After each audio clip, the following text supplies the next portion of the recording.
Jonathan Garibay. No good. Baylor keeps their Big 12 championship hopes alive with their 10th win of the season here in Waco. Welcome to Sikkim 365 Radio. Pressure, Calzada steps up and delivers a throw. It's picked off. Picked up by Finley. A.J. Finley down the sidelines. Touchdown, Ole Miss, pick six.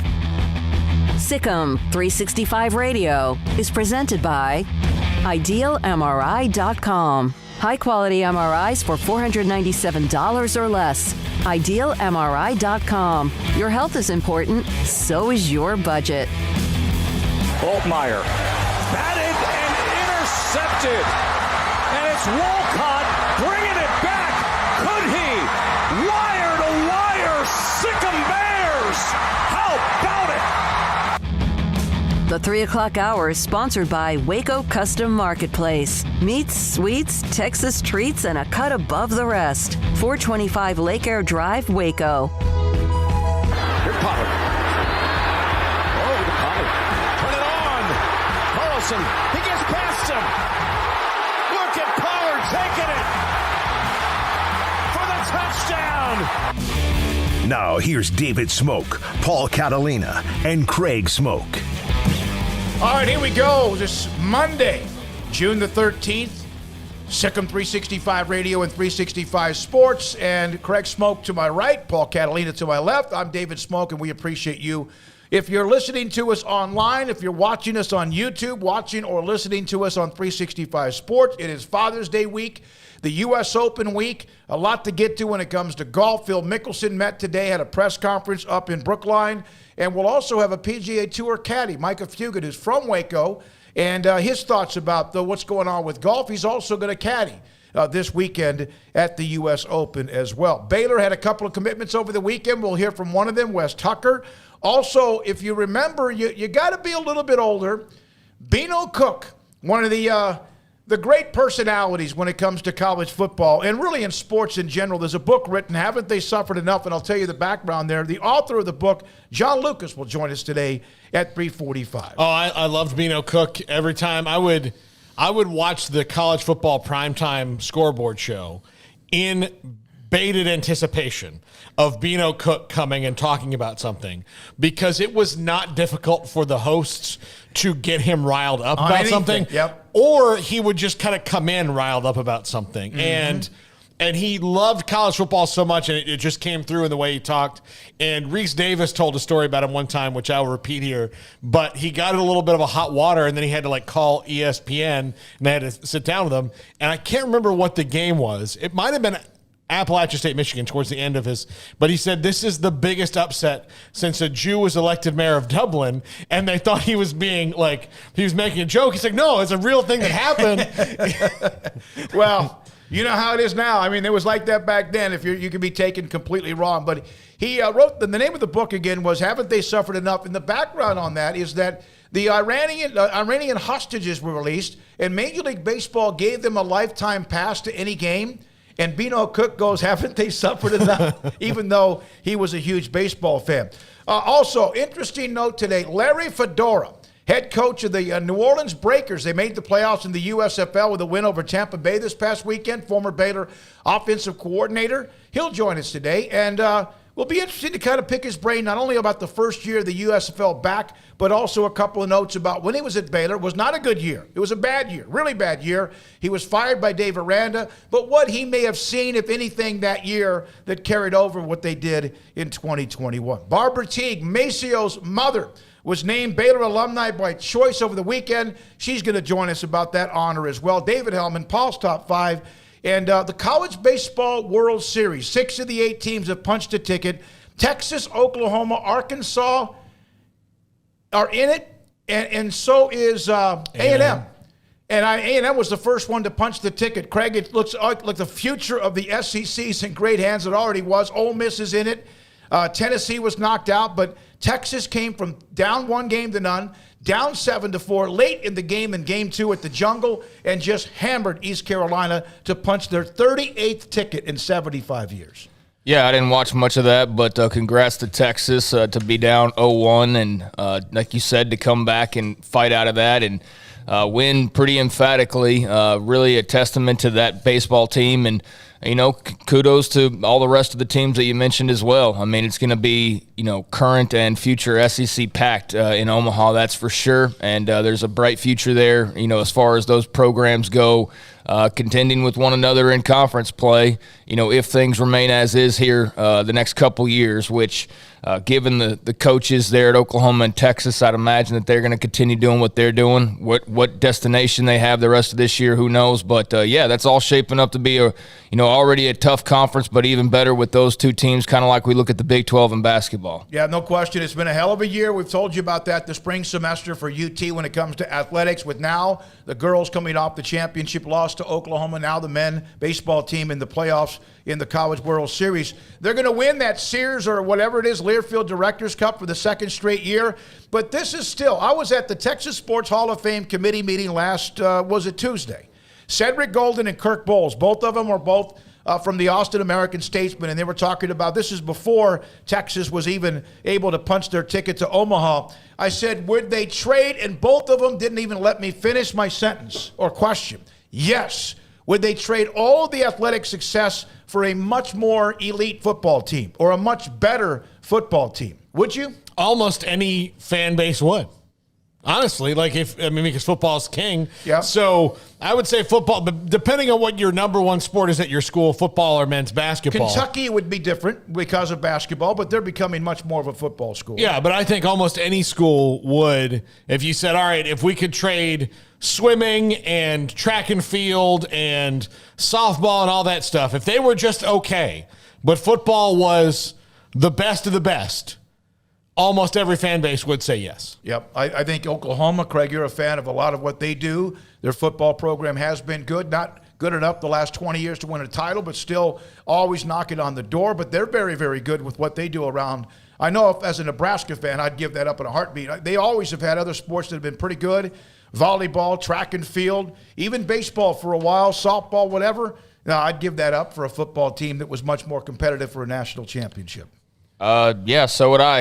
I know Oklahoma fans would as well.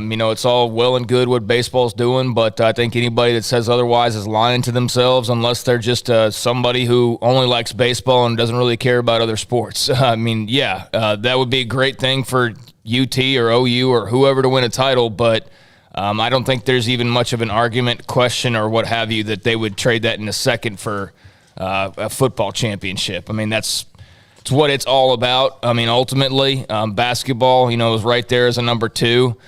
Baseball would be, awesome for whoever ends up hoisting that trophy. But, at the end of the day, yeah, the football title's the big one, and that's the one that can really change your entire trajectory as a university. So, yeah, I think that's really what they're wanting, but right now they got a shot at something else that's still pretty great. So here is a former UT football player and his thoughts about all of these successes that Texas is having across the athletic department. This is from Rod Babers, former player.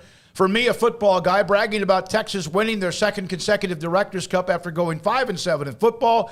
Feels like boasting about a relationship that is amazing in every way except for the sex. Hook 'em horns. That's an interesting way to put it, Rod. I mean, it's direct. It's funny and it's direct, and that's pretty spot on. Yeah. Tony Altomar is a good friend of ours. He sends us graphics. He's done presentations. We've had him on the show before, and he sent one to us. In fact, I think it was either last night or earlier today. And this is really trying to look at fan bases. What conferences have the most fans? And we know the Big Ten and SEC does. Can I preface this by saying that reading this made me sad? Yeah, I was equally, so I'm intrigued reading this, was what Tony sends us all this great stuff. And I sent Tony a text after I finished. I said, you just made me incredibly sad. Yeah. No, it's just some truth serum here. Some of it's really good. And it also forecasts what's happening, the eventual loss of Texas and Oklahoma, the gaining of the 4 teams in the Big 12 as well. So this is from a survey in the New York, I think it was the New York Times, and Tony did this with us. The Altamore College Football, this is some things he does that are just really good. How many football fans are there in college football across the country? And again, this is something, and we'll go through this somewhat methodically. College football, the top half of all college football fans come from, according to this survey, half of all college football fans are attached to the 16 blue blood football teams. Yeah, and that's 12% of the teams. So you see where the numbers start to skew there. So the brand names are always going to be, I mean, that's not surprising, but that's an even bigger number than I kind of thought. And I'm going to give you the 16 here in a minute, but 50% of all fans from 16 teams. Now, here are the top 16 teams, not the top 16 teams, wins and losses, whatever.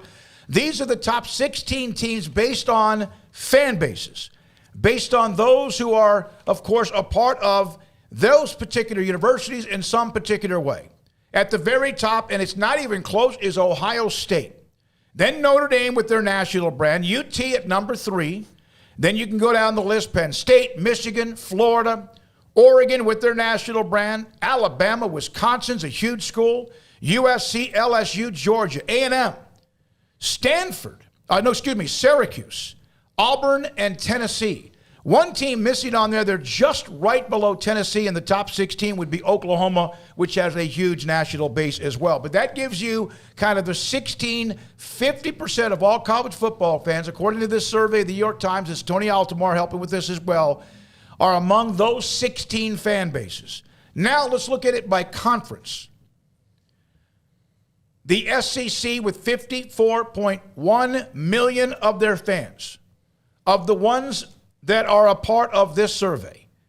Big Ten next, not a surprise. ACC East Coast, not a surprise. Pac-12 West Coast, not a surprise. The Big 12, even though well ahead of anyone below them among the group of fives, way lower than what they are when it comes to those first 4. Now, again, this isn't a way, not really so much eyeballs or wins or losses, but it kind of does fit the script, although the Big 12 would absolutely be in a fight for number 3 when it comes to value with the ACC and also the Pac-12, if not ahead of both of them. But part of this, and this is what the Big 12 was always struggling with, is that you look at the population centers of their conference. West Virginia is not a very big state. Iowa's not a very big state. Kansas is not a very big state. Oklahoma's not a very big state. You know, most of the Big 12 fan base, of that 11.6 million, about 8 million of it is in Texas. And so that was part of their problem with their national brand, is that it was really, and especially even fans from those other schools. Yep. A lot of them wind up here in Dallas or Houston or somewhere like that. So you've got most of your fans concentrated in one state of the several that it encompasses. So you could take all the Power Five, and there's the ranking of 1 to 5. Not a surprise. The Big Ten, again, total fan base per school. You could maybe even thought that would have been 1 and 2 because the Big Ten is such a big conference as well with some massive schools that are up in the Northeast in many, many ways. Now, how does this now work when it comes to one of these grids? Tony did this grid. It looks like a bunch of bubbles. It's a bunch of circles. Fan engagement beyond the alumni and the local ties. In other words, these are schools outside of what was the previous graphic we just showed you. And some of the schools that actually have value when it comes to the size of their fan engagement beyond alumni and local ties about where they might live compared to a school, Army, Navy, Rice, SMU, Rutgers, TCU, and Northwestern. Now, the bubbles to the right, there's some of those. You can see there's Georgia Tech, Duke, Miami, Boston College, Clemson, and Notre Dame. Notre Dame leads the way. In fact, they're almost off the grid because of their national base. Brigham Young is a red dot about 2/3 of the way to your left, right in the middle. The red dot right there. There's going to be some pretty good news if you're a West Virginia fan, if you want it. Kansas is right there smack in the middle. So those are just bubbles. Now, we're going to have this, we're going to replay. We'll do this segment, put it up on YouTube, where you can look back at this again. And this is to better possibly capture or capitalize on larger potential fan bases. This is not suggesting realignment or addition or expansion, but just the grid. If you also want to just see this piece by piece and break it down, go to @TJ Altimore on Twitter. He's going to put it all up, this thing, so you can that way you don't have to pause the screen. You can go through it slide by slide yourself. So now looking ahead to the new schools in Texas and Oklahoma joining the SEC, whether it's 24 or 25, whenever it might be. The average fan base is based on some of what we've already shown you. Texas becomes the largest fan base ahead of Florida, which would be just ahead of Alabama. A&M is, I think, 5th or 6th. Vanderbilt, still with almost 1 million, is higher than a lot of schools, of course, that are a part of some of the other particular fan bases. Now, Garrett, stay on this one for just a second. Here is the Big 12, estimation of 2025. They lead when there is new expansion, and Texas and Oklahoma are gone. West Virginia would have the largest fan base among the Big 12. Texas Tech and Oklahoma State would be 2 and 3. Then Brigham Young would move into 4. At the very end, Baylor, Houston, and Cincinnati at the end with 0.57 all the way down to Cincinnati at 0.39.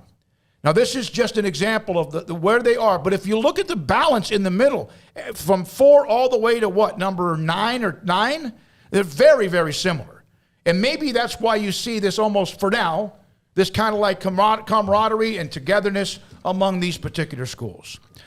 Realignment of the fan bases among the Big 12. This is what's happened since 2010 when Nebraska and Colorado bolted. And then a year or two later, it was Texas A&M and Missouri. In 2010, before the uproar, before all of the instability, the Big 12 had 27.32, around that number, of a fan base core.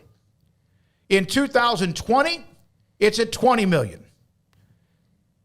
But then look what it might be in 2025, a 58% drop to just under 12 million in total fan base. Well, you're going to do that because Texas has one of the largest fan bases outside of Ohio State and one other school around the country.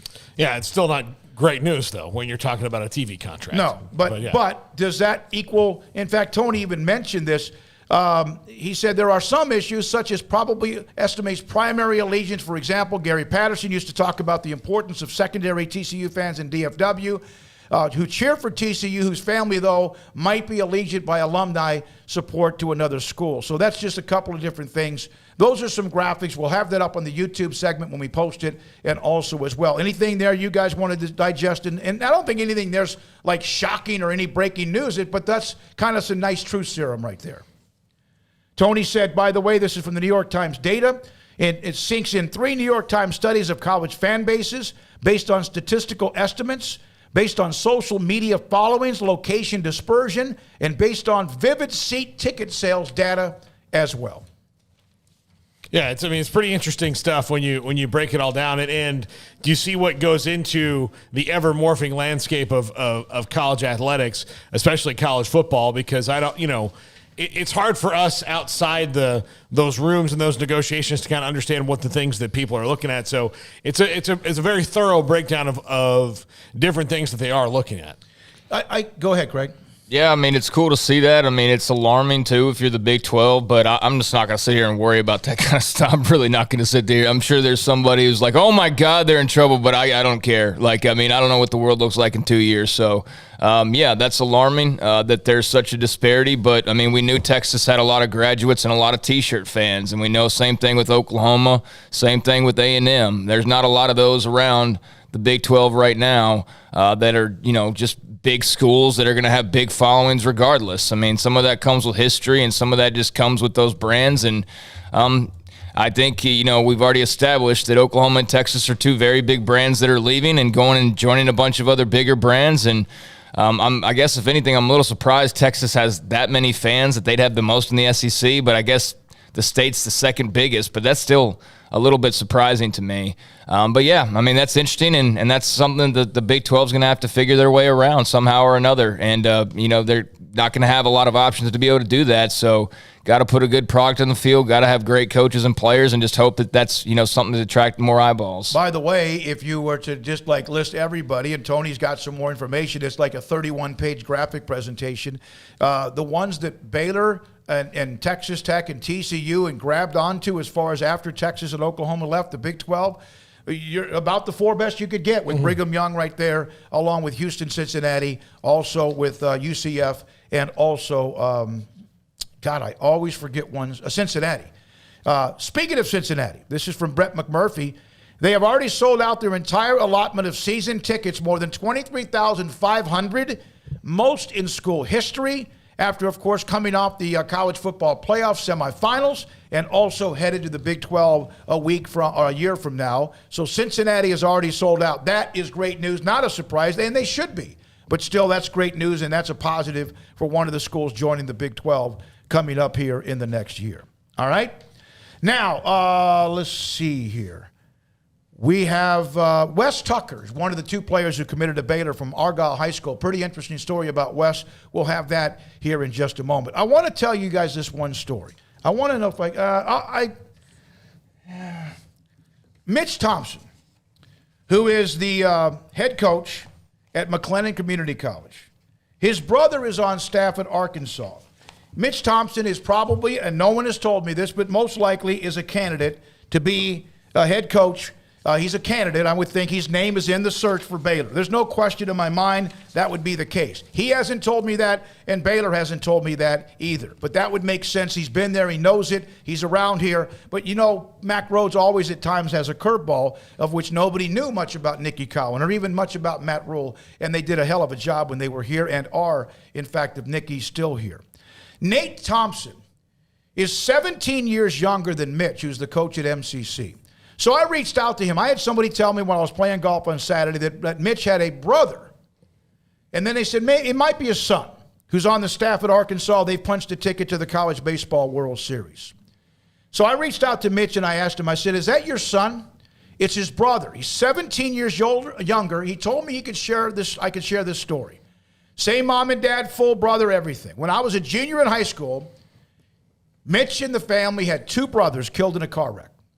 Mom and dad didn't want to be finished having kids at the house when I graduated, so through God's Lord leading, my father had his vasectomy reversed. 3 months later, my mother got pregnant. 9 months later, they gave birth to Nathan Matthew Marsh Thompson. We gave him the name of Nathan, which means gift of God. Marsh and Matt were my two brothers' names that were killed.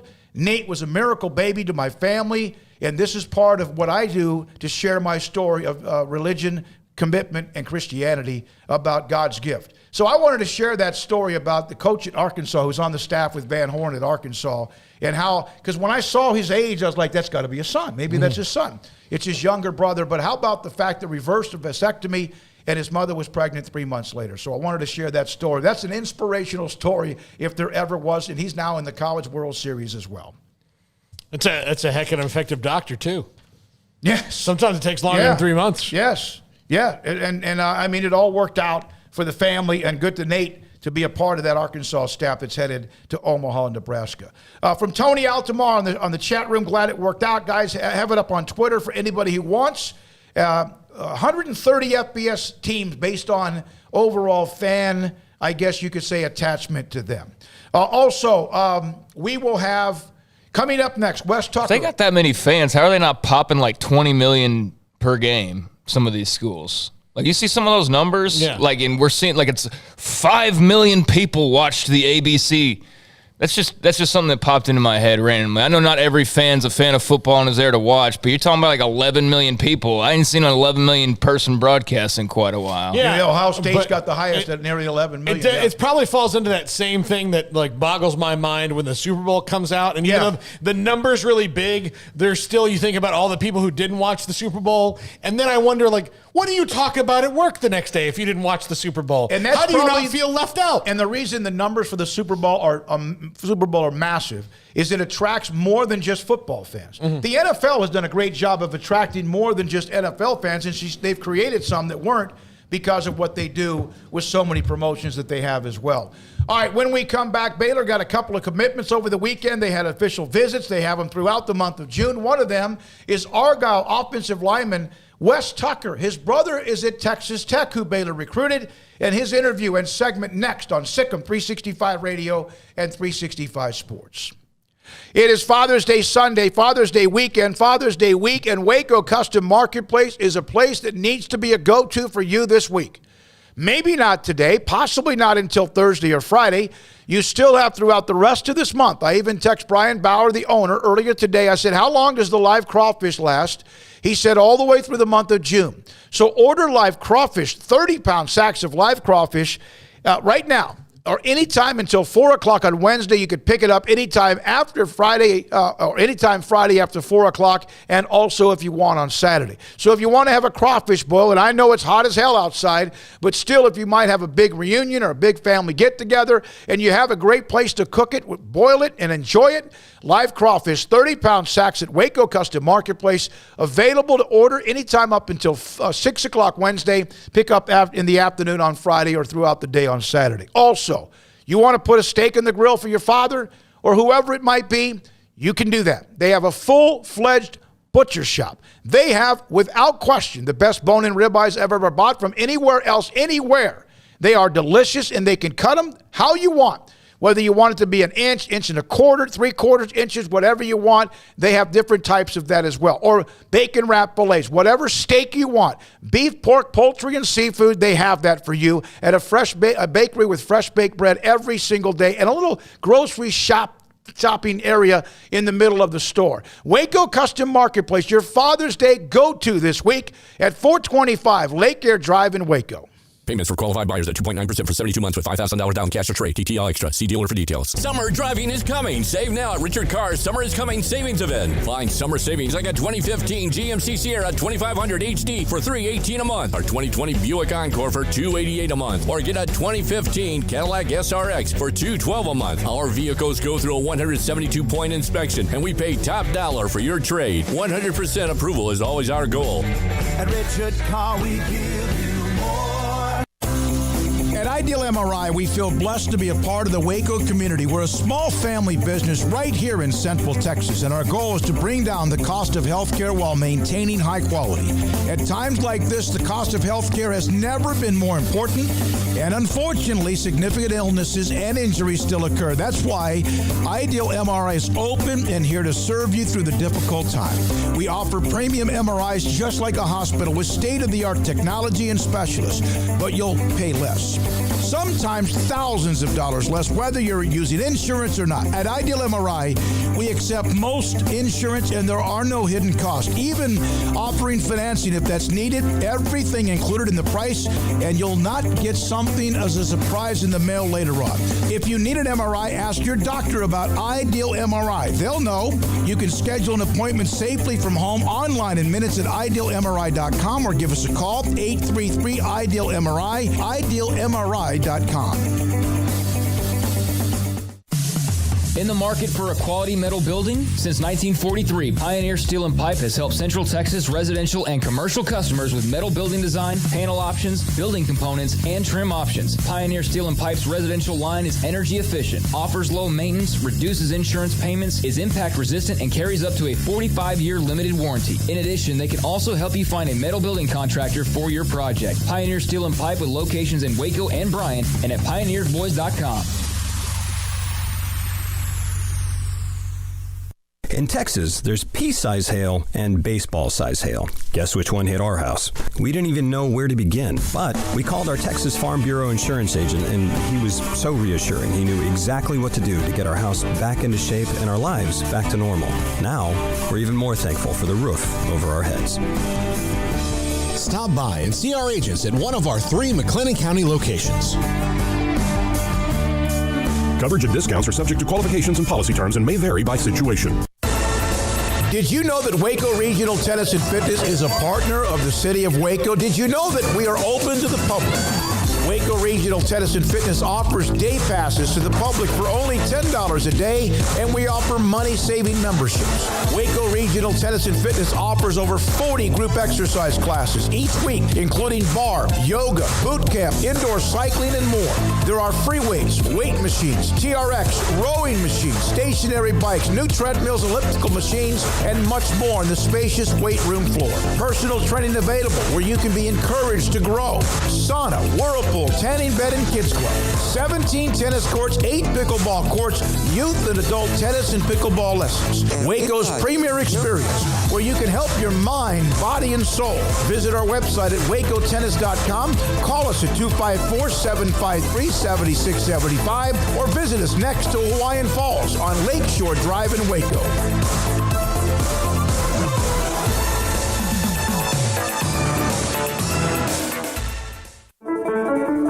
One size fits all. That may be all right for an adjustable belt or cheap sunglasses, but when it comes to your financial needs, no one wants a one-size-fits-all strategy. Cam Heathcott, your Edward Jones financial advisor, knows that his most important goals are yours. That's why he takes the time to understand your needs. Knowing you, that's how Edward Jones makes sense of investing. Cam Heathcott, covering Conroe and Houston, 936-756-7717 or cam.heathcott@edwardjones.com. Edward Jones, member SIPC.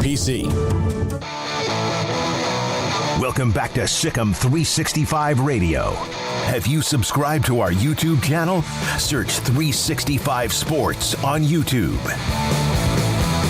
Baylor picked up a couple of commitments over the weekend. They had official visits, and they have more to come. And Wes Tucker, offensive lineman at Argyle, picked Baylor, committed to Dave Aranda and company, and Wes now joins us on Sikkim 365 Radio as well. Wes, your family's been recruited a couple of different times. Your brother's at Tech by Baylor, and you now pick Baylor. What's that been like to see that yourself as a younger kid and now where you are today? Oh, well, I'm just really excited. It's fun to be able to grow up in that process and watch my brother get recruited by numerous schools, and then now that it's my turn and I'm finally able to choose where I want to go, and so I've really enjoyed it. How much of when your brother was getting recruited, when you were around him and with him, did you kind of make mental notes for your own recruitment of places that you just liked when you went there, even though nobody was talking to you at that time? Yeah, I definitely had the thoughts of, if I was Jack, where would I go? And the whole time that Jack was being recruited was under the Matt Rule staff. And so most of them have kind of flooded out. You know, it was Joey McGuire who was really the most in contact with Jack, and then it was Joey McGuire who was really pushing for them to offer me back in the fall. But it's definitely a very useful and helpful experience to get to see what different programs are like and what I would be interested in. So that way I have an idea by the time I'm getting recruited. So, Wes, with that time arriving, what was it about the Baylor staff? Who did you really hit it off with, and what led to you deciding, hey, I've seen enough and I think I know what I want to do? The coach I was probably the closest with was the offensive line coach, Coach Eric Mateos. He's a really great man. We've been in contact since about this time last year, and then he's always shown me that Baylor would be a great place for me, and he wants me there. And then obviously I've spoken a lot with Coach Aranda. He's an amazing man. He's been very amazing to my family and I. And I also spent a lot of time talking to Coach Hunt and Coach Curtis. So how important is how much do you like the wings at Buffalo Wild Wings, or the food at Buffalo Wild Wings? I like them a lot. I usually get the 15-count boneless honey barbecue, and then I always get a big order of cheese curds to go with them.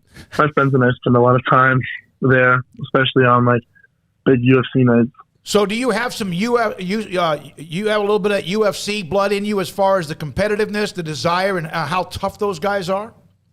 Yeah, I'm actually a black belt in Taekwondo, which is a fun fact. But yeah, I'm definitely I would like to consider myself a fierce competitor. I like to go out there and hit people. You had plenty of food eats there too as an offensive lineman. Huh? When did you get your black belt? How long have you had that?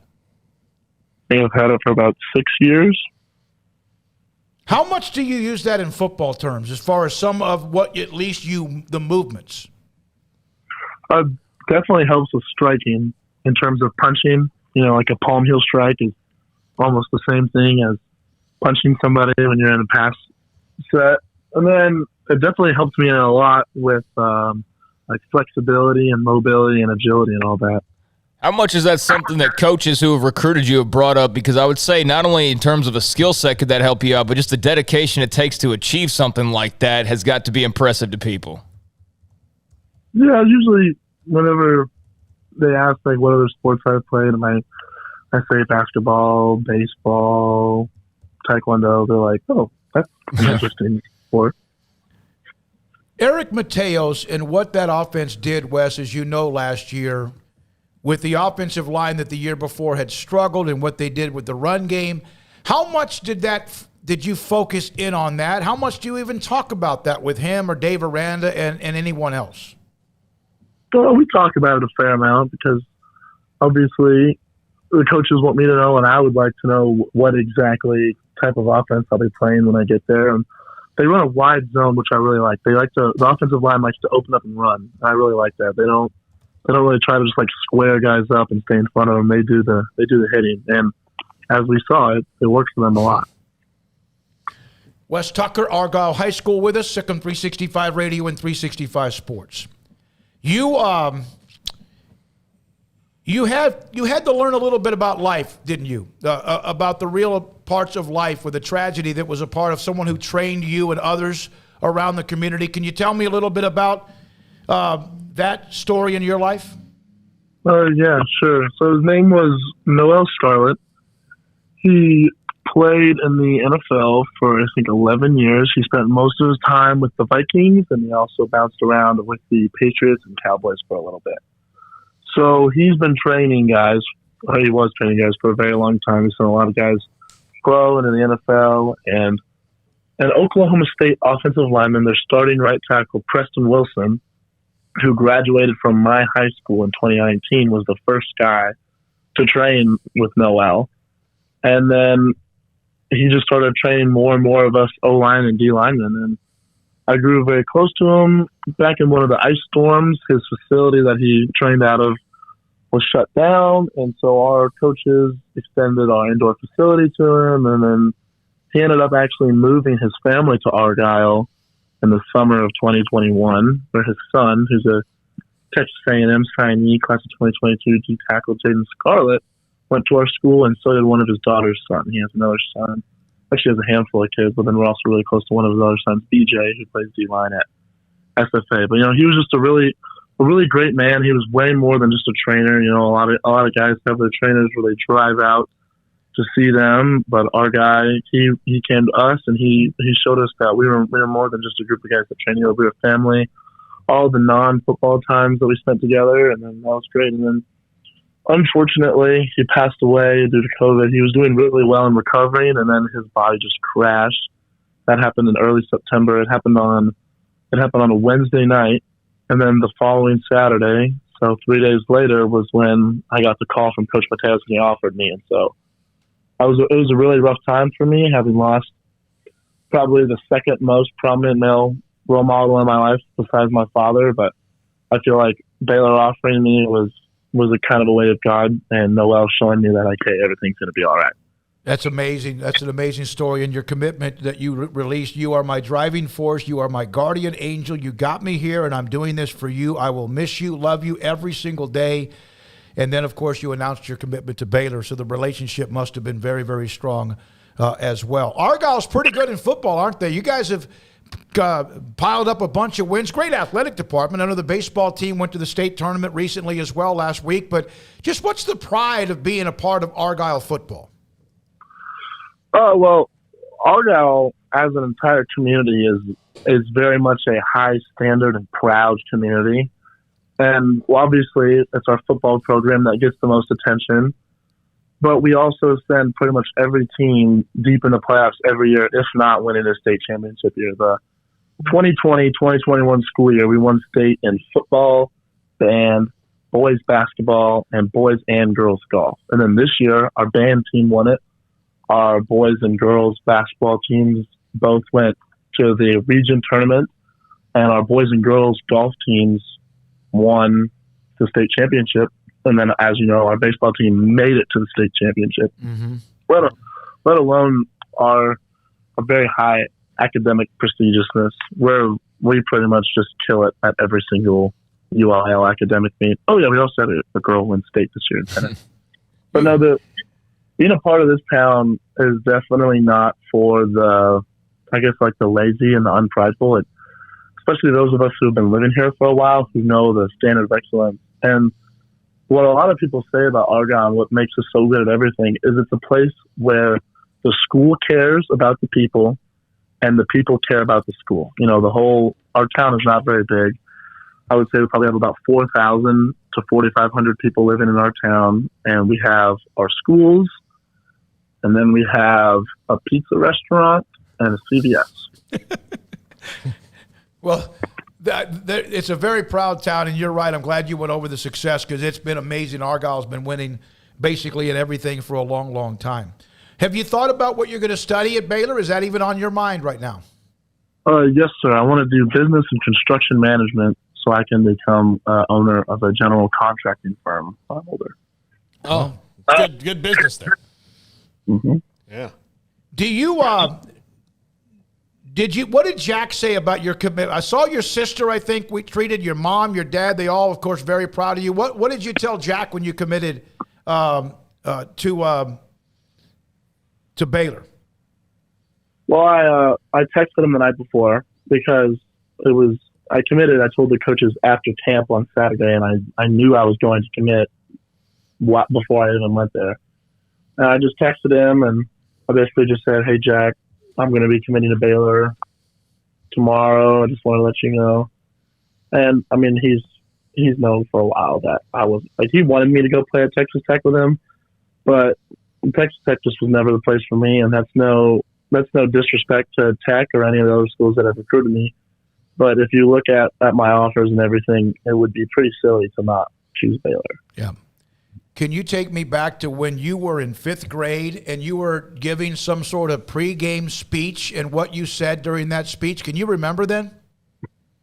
I think I know what you're talking about. It was against Sanger High School. And so I was born in Texas, but when I was 2, my family, we moved to St. Louis, Missouri and lived there for 9 years. And I started playing football in the 3rd grade. And then when I came here, we were expecting football to be huge, even at the youth levels. But I was one of the only kids on that team that had played football, like tackle football before then.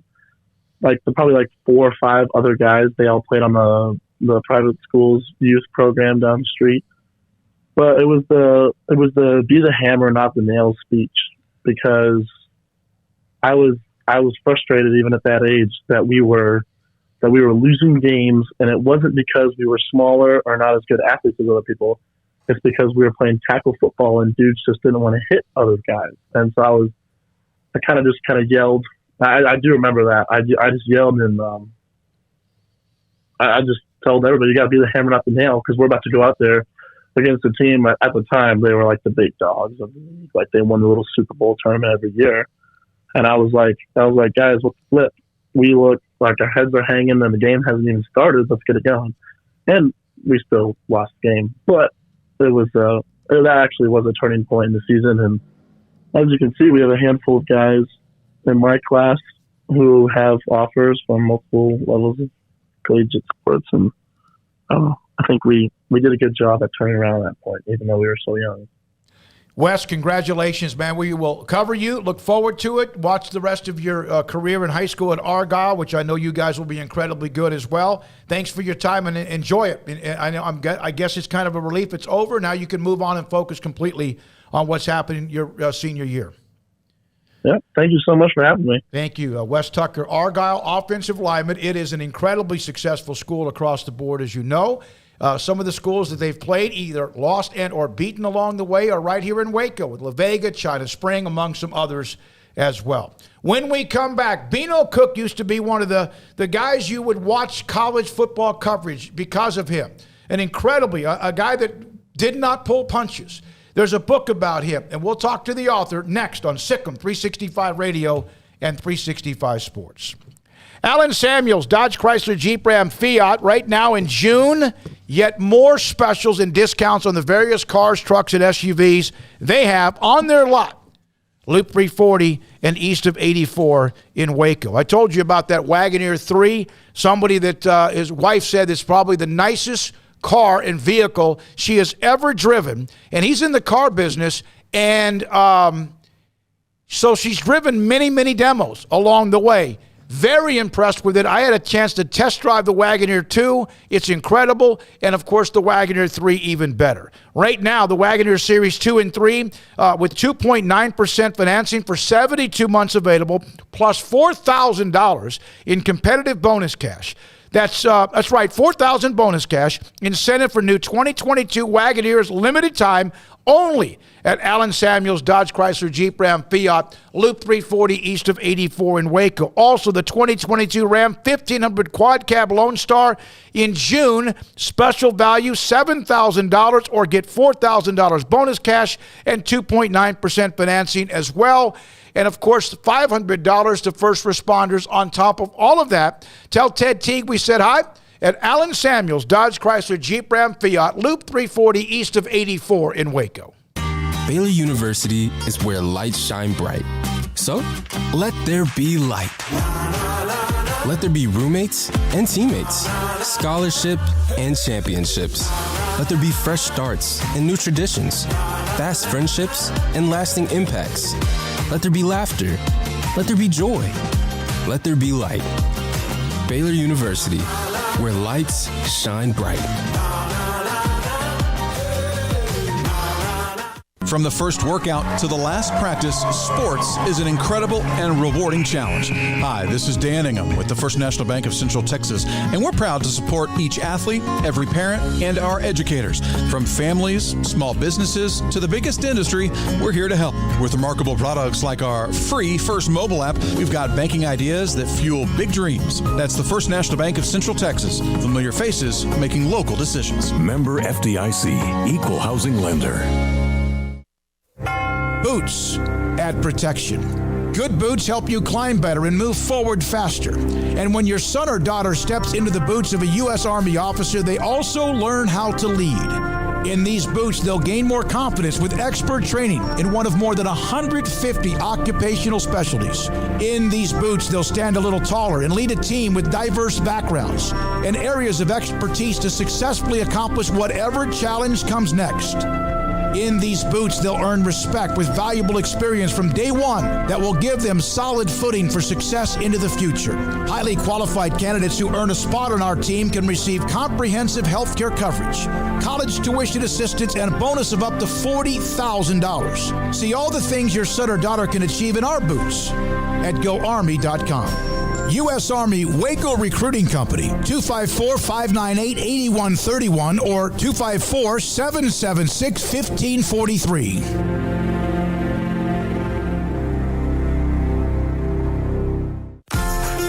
Automatic Chef Canteen is a full-service micro-market vending and office coffee provider with state-of-the-art vending equipment, a wide variety of products, and offering custom-fitted micro-market vending office coffee solutions for your employee break room.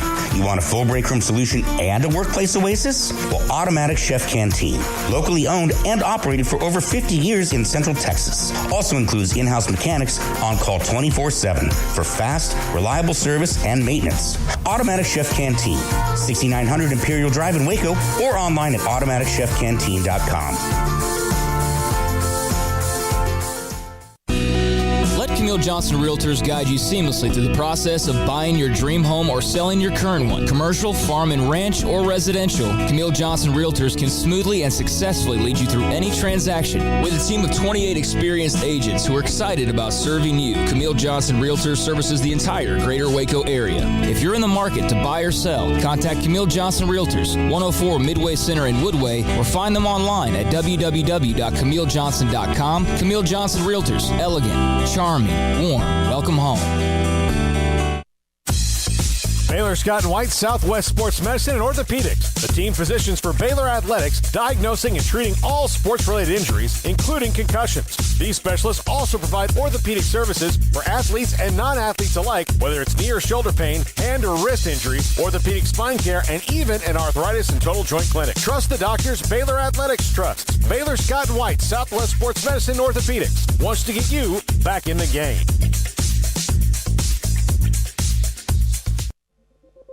This is Sikkim 365 Radio. Text us at 254-339-1122.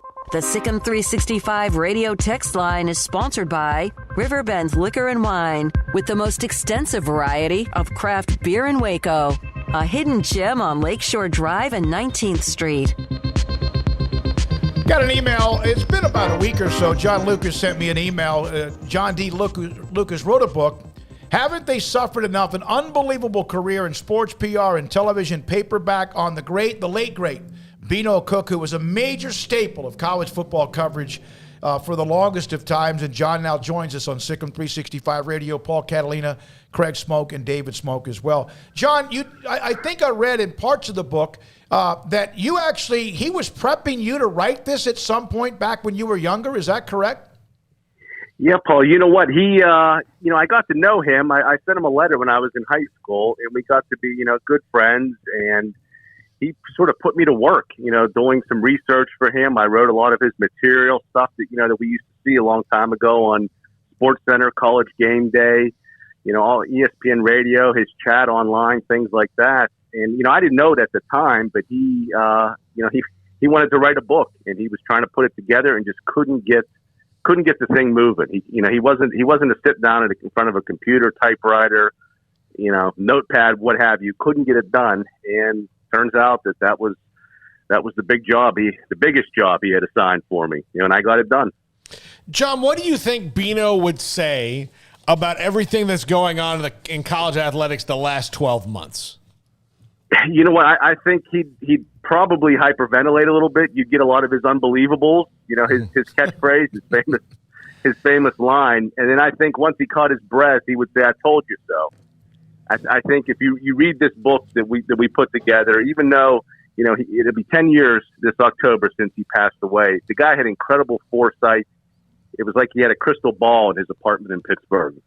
He saw a lot of this stuff coming, and I think that, he even thought as soon as President Kennedy was assassinated in 1963 that college sports needed a commissioner, a Roselle-type figure. And I think he saw all these things coming down the pipe, and that, we would have to be dealing with them. But to be honest, I don't even know if he would come up with a lot of the NIL stuff or any of that. What was that like for you when you first talked to Beano? It was incredible. It was, one of those deals where he gave me his home phone number. He wrote out a letter, gave me his home phone number, told me a time to call. I gave him a few rings. The phone just kept ringing and ringing. He had no answering machine. And that was one of Beano's famous lines, that if you call me and I don't answer, I'm either dead or I'm not home. Let's try again. And but I finally got through to him, and the whole thing was, I'm thinking it's going to be a professional question and answer session, or maybe a mentorship type opportunity. He just dives right into life, tells me don't get married and all this other stuff. It was a real eye opener. But man, I'm glad I did it. That's probably the best thing I ever did in my life professionally, was writing him a letter. Can you give us? Paul's pretty good about voices of certain people. Can you give us one of his unbelievable? Oh boy, I'm the wrong person. Tim Brando or Chris Fowler do the best impressions. But he'd be unbelievable. One of those growly type things like that. We'll have Brando on here pretty soon, and we have him on quite a bit, about once a month, and so we'll ask him that later on. John, he could probably do the whole show in Beano's voice. John, Beano was so interesting to me in that he was, like you said, he had that crystal ball, but he could go 0 to 60 in his emotions so quickly about things, yet still be objective about it. How was he able to do that? Because you could tell what he was fired up about, but he wasn't, in the way that we look at pundits now in sports, he wasn't a first take, a hot take guy. Everything was so well thought of, but he would go 0 to 60 pretty fast if he felt something pretty strongly. Yeah, he sure did. And the real crazy thing about that is, if you knew him, he wasn't a big script guy. He wasn't a big, I'm gonna hash this over, and I'm gonna run it through my head 2 million times.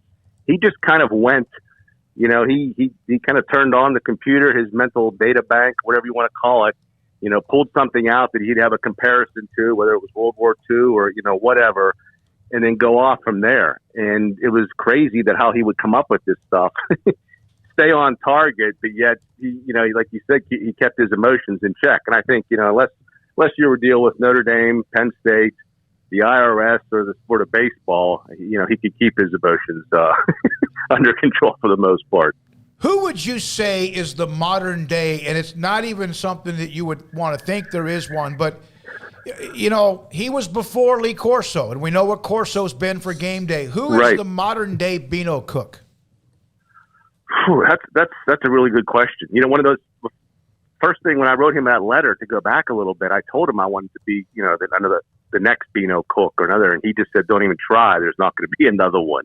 I guess you could say maybe Paul Feinbaum. He goes back, he has that appreciation of, the SEC and some sports for a long time, but I don't think there's anybody who has Beano's sort of his reach in terms of, the national fandom of college football, plus the historical knowledge, plus that personality. I think that there's just, I really can't come up with anybody, to be honest. I think he just had too much going for him. He had that voice. And like we mentioned in the book, that nickname. I mean, there's nobody else who really has a catchy nickname like that. So that's final answer. I don't think there's anyone out there, to be honest. Can you give us the background? I kind of hinted at that, but can you give us the background of the name of the book and where that came from?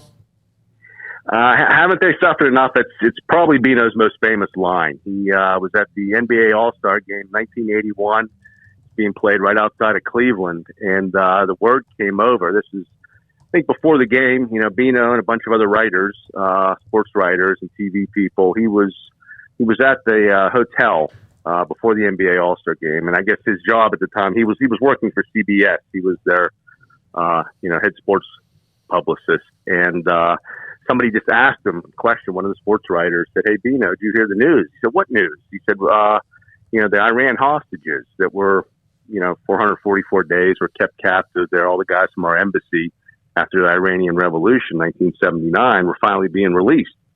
And when the word came out that all these people were coming home, these men and women, Bowie Kuhn, the commissioner of baseball at the time, it was a complete PR move, public relations gesture. He said that we're going to give all these returning hostages lifetime passes to Major League Baseball. Beano laughed. He just said right off the top of his head, "Haven't they suffered enough?" That's awesome. And if you knew Beano's his hatred or dislike of baseball, that line fit right with his personality. That was just the way he was. And again, there was no research. He didn't write a script. He didn't try that out on Benny. It just came right off his lips. One of the other things about Beano Cook, a lot of times you just associate him with college football, but he was former ABC, CBS publicist, ABC and ESPN studio commentator, all that. But part of the book is a background with Pat Summerall, early on with Brent Musburger, among others, Jimmy the Greek Snyder. So he was very influential there as well. Oh, definitely. You hit the nail on the head. His name is synonymous with college football, but he had all these different jobs over the years. I mean, the whole book, it's about 400 pages because it's a 60-year career. He had all these different gigs, but he met so many famous, infamous people. You can add Howard Cosell to that list, Phyllis George, a lot of these TV people, and that's just the sort of, the famous on-air names, the talent names we know. There's so many other stories in there about producers and directors and executives and, people who are, famous in the, the media industry that Beano's path crossed with. And he has great interactions, and he took a phenomenal amount of notes in order to sort of get these stories down. And a lot of these things, I mean, if you people buy it, obviously it's a big college football book, it's a big sports book, and it's a big sports history book. But there's so much behind the scenes, pulling that curtain back from, I really think it was probably the golden years of network TV sports. You talk about the 60s, 70s, 80s, Monday Night Football, college football, all the, famous names associated that Beano worked with there. There's, you really get a good idea of a sort of an insider's perspective of what sports was like, what the business was like. And, Beano takes you back there. He takes you back in time. He was the PR guy with the Miami Dolphins when Don Shula was there. Was he a part of that unbeaten team in 72? No, you know what? He got there the year he was the PR guy, head publicist, the year they lost in the Sea of Hands playoff game. And had they advanced there, they would have moved forward, and it would have been, for the third consecutive Super Bowl. So, and he didn't get along with Shula. As people will read in the book, he couldn't stand Shula. I mean, there's a great line in there that he acknowledged how great of a coach Shula was. He said, but he was a dictator. He was there was no funny business with him. And he said, but the guy's a winner. He said, if I ever buy a professional football franchise or a concentration camp, I'd want Don Shula to run it. So, but it was funny that that was the way it worked out. And Beano, to the day he died, he thought that Shula sort of carried a grudge with him because coaches are extremely superstitious, and that Beano was the one different puzzle piece in those 3 years that he thought maybe the Dolphins, they would have been the first NFL team to get 3 rings, and he figured that Beano might have been the guy that ruined that for him. So who knows? John, thank you for your time. Again, the book is called Haven't They Suffered Enough? Amazon, everywhere you want to go. You can Google it. I put it up on the link that has the interview with John, also on a couple of others when we prepared for this segment today. Thanks for your time. Good luck with it, okay? Hey, thanks for having me, guys. Keep up the good work. John Lucas, again, author. Haven't They Suffered Enough? And the great personality who loved college football like no other in Beano Cook. When we come back, he's the head coach of the New Orleans Breakers of the USFL. They've made the playoffs in the first year back. Former offensive coordinator at Baylor, former head coach at North Carolina and elsewhere. He also was an assistant early in his career at Baylor. Larry Fedora, next on Sikkim 365 Radio, 365 Sports. Y'all listen up. Let me tell you something about group meals from Rudy's Barbecue. It's got all you need for all the folks you gotta feed, smoked meat, sides, and more. There's everything down to the tablecloth, just like the one that you see at the store. At a bridal shower, it's better than flowers. In a long distance meeting, it'll pass the hours. It'll feed all the cousins at a family function. It's better than potluck at a church luncheon. Next time you need to feed 10 or more, call and order a Rudy's group meal. Next in line. Hey, this is Bryce Petty, former starting quarterback and 2-time Big 12 champion, and I know firsthand the importance of being in top shape both on and off the field. So listen up, men. If you're feeling beat down day in and day out and looking for that high-performance edge that separates the men from the boys, then look no further than the Petty Clinic Low T in Waco. Petty Clinic is a comprehensive men's healthcare clinic with an atmosphere catering to men. Board-certified Dr. Kent Petty has a special interest in offering the highest quality medical care to men of all ages. Some of the services offered include include screening and treatment for low testosterone or thyroid, infertility, high blood pressure, diabetes, high cholesterol, sleep apnea, while offering comprehensive wellness exams and complete men's health lab panels. High performance men, remember, it's not just a petty thing. This is Bryce Petty, encouraging you to reach out and Google search Petty Clinic Low T or go to pettycliniclowt.com and get your complimentary lab screening today. With so many companies and policies out there, it gets so confusing shopping for insurance, and I never know if I'm getting the policy that's right for me. Luckily, I met the team at the Niche Group Insurance Agency. With the Niche Group, you can go to one company and get access to coverage options from many insurance carriers, and you get to speak to a real person about your specific coverage needs. With the Niche Group, I know I'm getting the right coverage at the right price. If you need insurance, talk to the experts at the Niche Group at 1-800-258-8302. Do you or your kids get nervous about going to the dentist? Stonewood Dental, Dr. Steve Childress, he can help. I've spent a career taking care of patients who as children had bad experiences, and now they're adults that hate going to the dentist. If I get a kid at 3 years old and they come every 6 months and it's a happy experience, it's normal for them. Now they have an accident at 6 or 7 or 8 at school. Now they have a broken tooth or a trauma, and they have to come here. They're used to lights, they're used to water in their mouth, they're used to experience, they already trust us. It's amazing what we can do with that kid without it being a negative thing. But if I see a 6 or 7 or 8 year old that's never been to the dentist, and now they have a trauma or an unfortunate unexpected toothache, it's harder to do that for that kid and it not be somewhat of a negative experience. So bottom line is I try to teach kids and adults and teenagers and everybody the way I'd want my family treated, which is where it's a necessary part of life. You just take care of it. It doesn't have to be that big a deal. Learn more, stonewood-dental.com. You know what would make this moment better? Pizza. Dough made from scratch and an Italian family sauce recipe pizza. 3 fresh signature cheeses making a melty blanket of perfect pizza. Bob Mock has owned Marco's Pizza franchises since 2013 and has been delivering pizza since 2001 and is the proud owner of 4 locations in the Waco area, in Belmead, China Spring, Woodway, and soon to be open in Robinson. Order at marcos.com to make any moment better. Marco's. Pizza lovers get it.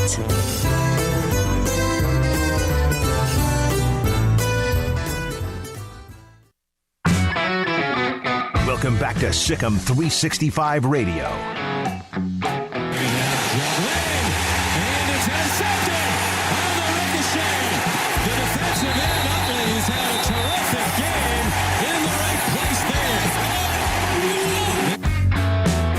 The 4 o'clock hour is sponsored by Boozer's Jewelers, the wedding ring store, specializing in custom jewelry and repair, all in-house. Now here's David Smoak, Paul Catalina, and Craig Smoak. By the way, an update, college super regional, Stanford and UConn, 3-2 UConn early. That's game 3. The winner will go to the College World Series in Omaha, Nebraska. We're now joined by New Orleans Breakers head football coach Larry Fedora. He joins us on Sikkim 365 Radio and 365 Sports. Larry, thanks for your time. USFL back. You're a part of the inaugural or return of the league and also a playoff team. The win against Tampa Bay, how important was that, and what was that moment like for you? It was a big win for our team. You know, that was one of our, our goal at the beginning of this season was to win the championship, and to do that, you had to get in the playoffs, and so it was a big win for our team, and excited about it. Larry, is winning, no matter what level, wherever you are, the same? Yeah, there's no doubt. I don't care if you're flipping a coin or playing tiddlywinks. I mean, winning is pretty dang important. I saw where Zach Smith, who was at Baylor and, of course, then went to Tulsa, was a part of that game on Saturday. Looked like he had a chance to play a little bit more than he has this year. Yeah, Zach's been our backup quarterback all year, and so we've brought him off the bench usually in the third series just to get him some experience and some playing time. And each time he's done that, he's done a tremendous job. He did that the other day. I mean, he was 5 of 6, I think, on his series, and then went down with a shoulder injury. Coach, how much did coming out of college football and into this new professional league, not only as a coach, but as a general manager, as somebody who has to pick the talent, knowing that you probably were in on recruiting a lot of these guys, or at least knew of them and kind of knew their careers, help you in building this roster this year when you guys were in the draft and everything you had to do? I think probably the best thing for me was I didn't know what I didn't know. The majority of my staff are college coaches or they've coached for over 30 years in the profession. And so we did what we knew, which was, a lot of these players we recruited.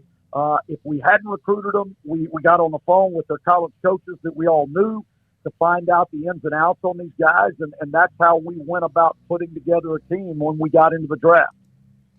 What's it been like to just see the extra opportunity that's out there, that it's not NFL or bust for everybody involved?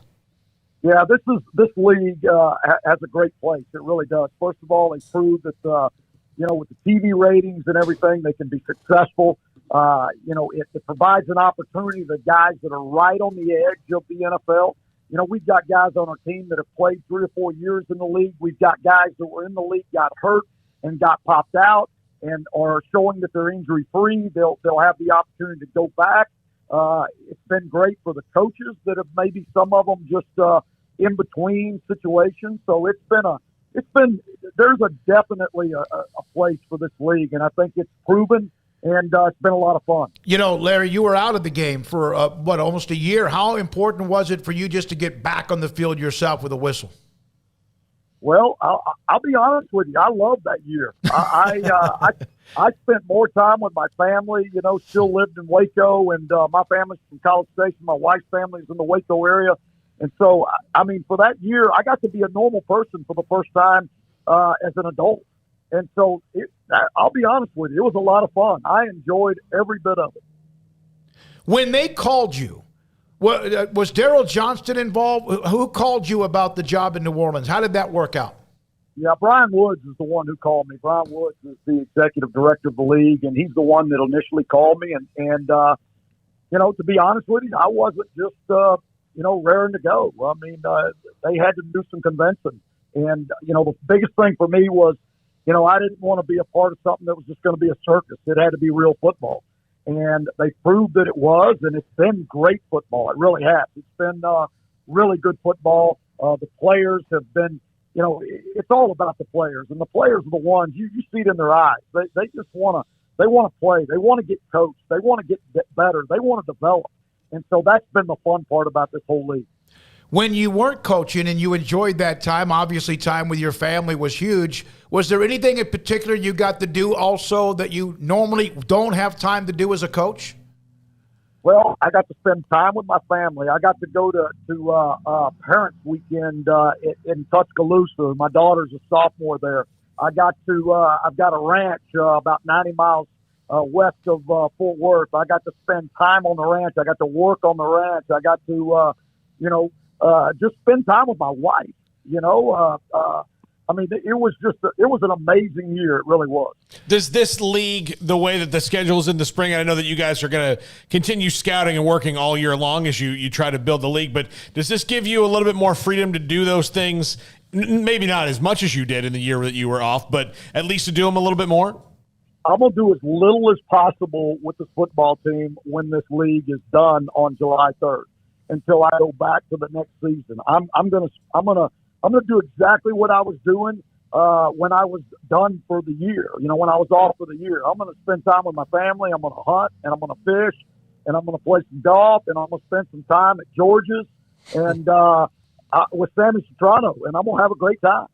Larry, obviously the last year, the year at Baylor, did not go well, and that's what led to the off year before this opportunity.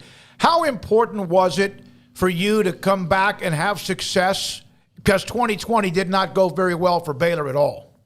Yeah, that was not important for me at all. I don't base my success off what happened the last year at Baylor. And let me tell you, I think Dave Aranda's done an unbelievable job and is a tremendous coach.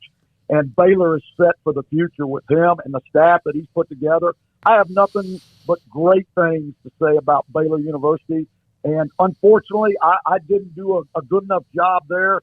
in that pandemic season, and so we struggled. But I think maybe we set we kind of set a base for what was going to come in the future, and I'm proud of that fact. I wouldn't change anything the way we did it that year. It is what it is. But I really don't.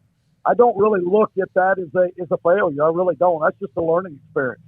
But those things do. I mean, you said it's a learning experience.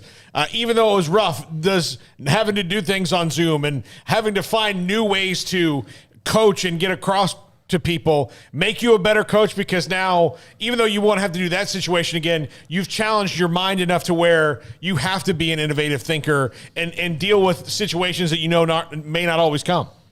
Well, first of all, I didn't know what Zoom was before then, so that tells you something right there. So I learned how to do Zoom, and then when we drafted these players, they didn't come to training camp for another month, and so we installed the offense and defense on Zoom, and so all that did was help me, going into this new league, and so it was a great learning experience for me. Larry, I didn't know about Zoom either, so you're not alone, by the way, and we might be around the same age. What did you see in Blake Shapen, even though he redshirted that 2020 season, that you now see with what they're doing now? Blake's got that it factor. I mean, he's not the tallest guy in the room. He's not the fastest guy in the room, but let me tell you what, he's got it. And he can make all the throws. He's got a tremendous arm. And he's got that mentality that he can make every single throw. Nothing flusters him. He kind of stays calm and level-headed. But let me tell you what, he loves to win, and he just has a knack for putting the ball in there and making great plays. How much of that is the shortstop in him, the baseball player that has to, those guys kind of think a little differently? They do. Yeah, and the thing about it is you watch him, he can get the ball out of his hands so quickly. Which every offensive lineman in the country loves. When you can do that, you can get the ball out of your hands. And Blake can do that. He's a great processor. He can make quick decisions, and he can get the ball out. And that's going to be really good for Baylor's future. You recruited him out of Evangel, correct? Yeah, Sean Bell and myself, yes, that's correct. What was that recruitment like? And just along the process of what you saw, other than what you just mentioned about his game? Yeah, so we were late in the process on him, obviously the way we got when we came in. And he was he was probably heading to USC. And so we had to do a lot of work there in a short period of time and spend some time with he and his parents and him. And they are just wonderful people. I mean, they really are. I believe they got a condo there in downtown Waco, so they can come and visit him and spend time with him. And, it was really talking to him about what we were going to do offensively and how it fit his skill set and, what that was going to be like in the future for him. Larry, there have been leagues that have tried to make it before that were not a part of the NFL. The USFL had a pretty good thing going back in the day, but it seems like sometimes they try to grow or expand too soon. And you've now finished the regular season. Now you start the playoffs in Canton, Ohio, which is cool as hell. What do you see about this league that actually will give this one a chance to sustain itself? Well, first of all, it's got, we got a great TV package. I mean, we Fox and NBC together. I mean, so every single game was on national TV. So all of them for all 8 teams, every game was on national TV. So financially, you have a solid financial backing. All the other leagues have failed because of that reason alone. And then on top of it, it's proven that this is a great space and a good market. A good area. I think there's no doubt. They've already told us that the league will be back next year. Mm-hmm. So I think it's been a success and in the inaugural year, and I think it's proven that it can be done. What was it like to be in the same place playing all the games? You know what? I mean, first of all, we're in training camp here for about 3 weeks. All 8 teams, all 8 staff, all the players, all in the same hotel. Right? So that was a unique experience. And all the, organization that took in sharing meeting rooms and sharing practice spaces and buses and all of those things that go into play. Then you have the weather on top of it and rainouts and lightning and all the things that happen. It was a logistical nightmare, but the great thing is you got 7 other head coaches.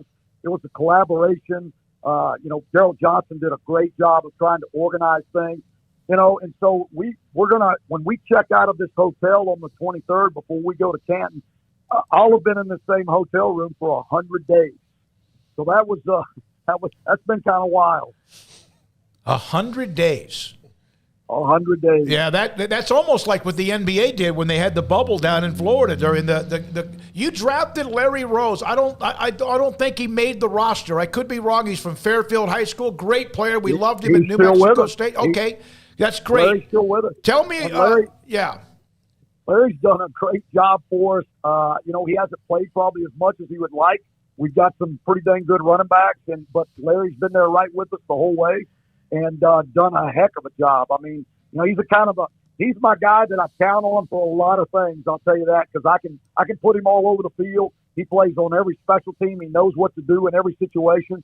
So when we need Larry, we're able to throw him in there. That's great, because he's a great young man. We covered him at Fairfield, his record-breaking career at New Mexico State. So now you're in the playoffs, and you got there after the win against Tampa. It's in Canton, Ohio. How does that all work out, and how excited are you going to be up at that stadium? Yeah, so we've got first of all, we've got one more game in the regular season, and then we will practice that week here of the playoffs up until Thursday. We'll practice Thursday morning. The four teams will jump on two planes and we'll head to Canton. And we will, probably do walkthroughs there the last day and play on Saturday. And then the two teams that get knocked out will fly home. The other two teams will stay there and prepare for the championship in the next week. So, I've never been to Canton. I've never been to the NFL Hall of Fame. So I'm extremely excited about seeing that and having that opportunity. Well, Brock got about 8 hours of your day, Coach. It's amazing. You just get lost in there. Yep. You will love it. I'm looking forward to it. You will love it. Larry, thank you for being a part. Congratulations on what you've done that first year with New Orleans and also some of the local connections, not just with you, but also players as well. Good luck. Thanks for the insight on the Blake Shapen and also what Baylor's been able to do. Thanks for your time, and good luck when you get to the playoffs. Well, I appreciate it so much. You guys have a great day. You too. Larry Fedora, New Orleans head coach, beat Tampa Bay, defensive struggle, forced 4 turnovers, and now we'll move on to the next round of the playoffs. I appreciate the insight that he gave us, and it was not a good year. 2020 was a disaster. That's why there were coaching changes.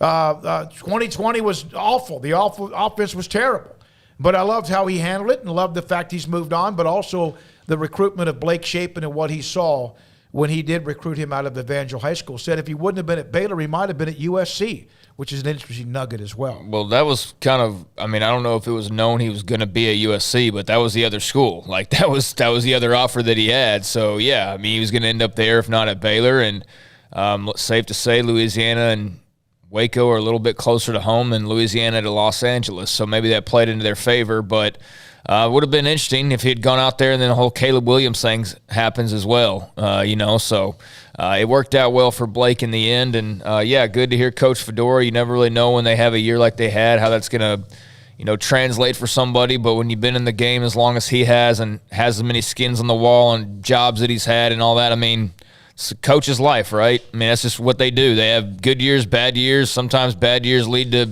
you going somewhere else and doing something else, and that's what he's doing, and it seems to be just fine. So that's great to hear, and great to hear that there's no, ill will or anything like that. I know certainly Dave Aranda doesn't feel like, oh, man, I can't stand – no, it's all good. It just didn't work out one year, and now he's coaching in a league that's actually got maybe a future ahead of it, and he's getting ready for the playoffs, and Dave Aranda's a Big 12 and Sugar Bowl champ. So I don't think anybody's crying over spilt milk. By the way, speaking of the USFL, Garrett, I sent you a highlight. JoJo Ward.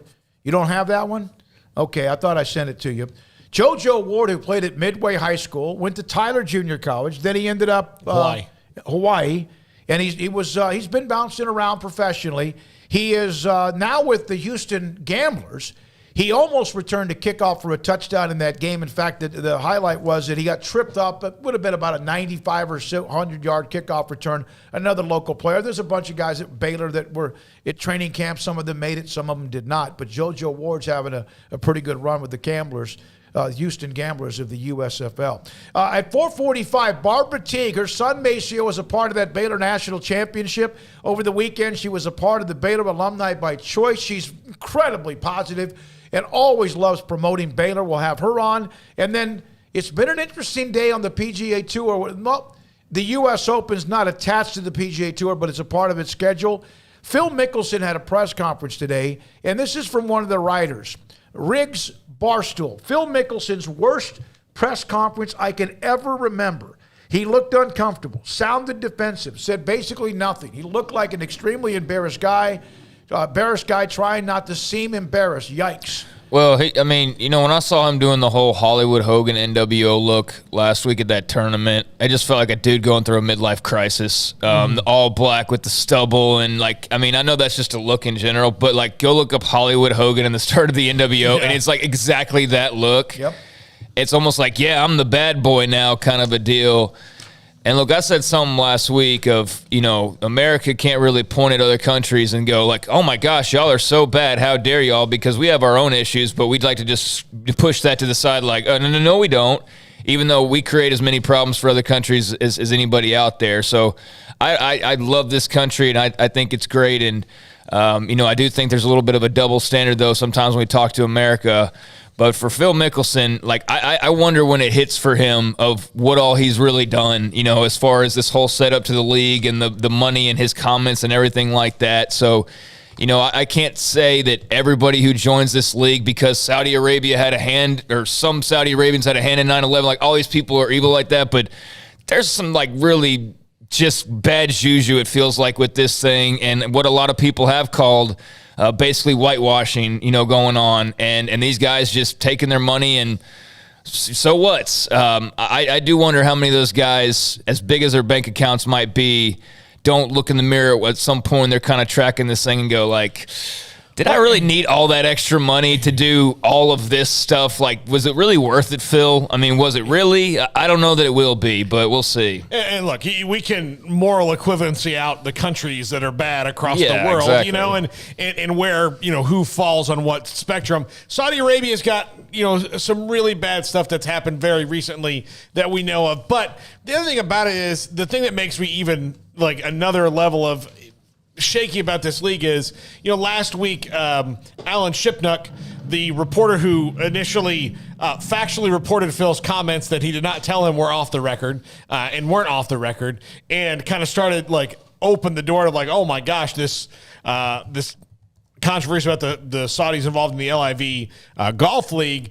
Well, he was removed forcibly from the press conference by Greg Norman. Well, it also shows you that the Saudis, even though this tournament is operating in America, that tournament last week was in Miami, in America, still do not support free speech.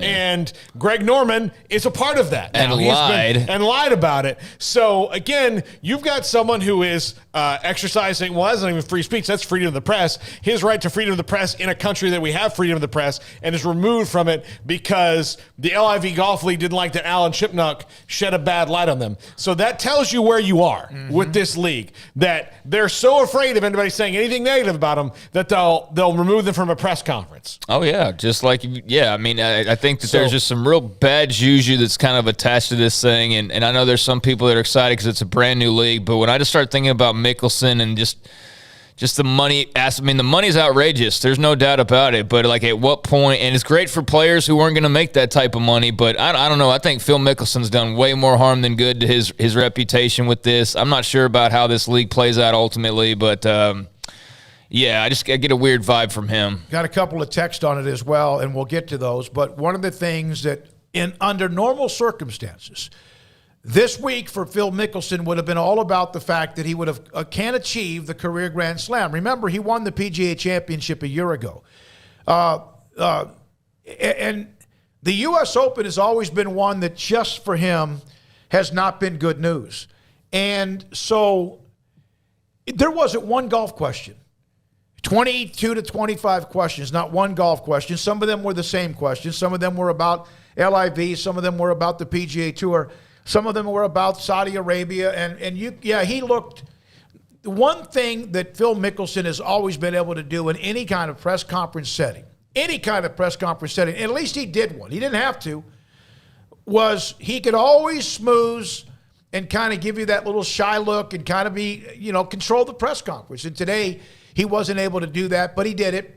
And again, is this going to be something that in 2 weeks or 4 weeks or 9 weeks we don't think much about? I don't know. Here's from the 3-2-1 on Dustin Johnson. Smokey, Paul, and Craig, DJ made $75 million off the PGA Tour, trying to tell people at a press conference that he needs to make more money so he can retire sooner rather than later. These guys aren't helping themselves. They should just be grateful for the PGA.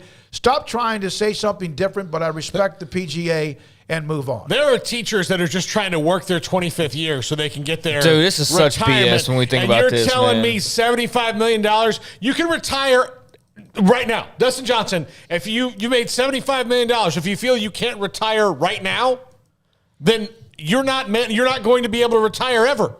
Because you're clearly spending way more than you're bringing in. I mean, I just think the fact that you brought up the teachers, I just think it's so ridiculous. We're seeing money thrown around left and right. Our own president sending millions and millions of dollars overseas to a country that's in a war right now, and our teachers are just in schools expected to be cop/security guard /soldier/professor/mom/dad. It is freaking, oh man, it's so embarrassing. It's so embarrassing when you think about where our priorities are. I mean, it really is. And yeah, so to hear a golfer talk about after the millions and millions that he's made, that he's being around and needs to make a few more millions, and he's going to do so and go take it from some people who did some very bad things and are trying to clear up their image. I mean, when you have 9/11 families reaching out to you, I think that probably did shake Mickelson and company a little bit. I think it had to.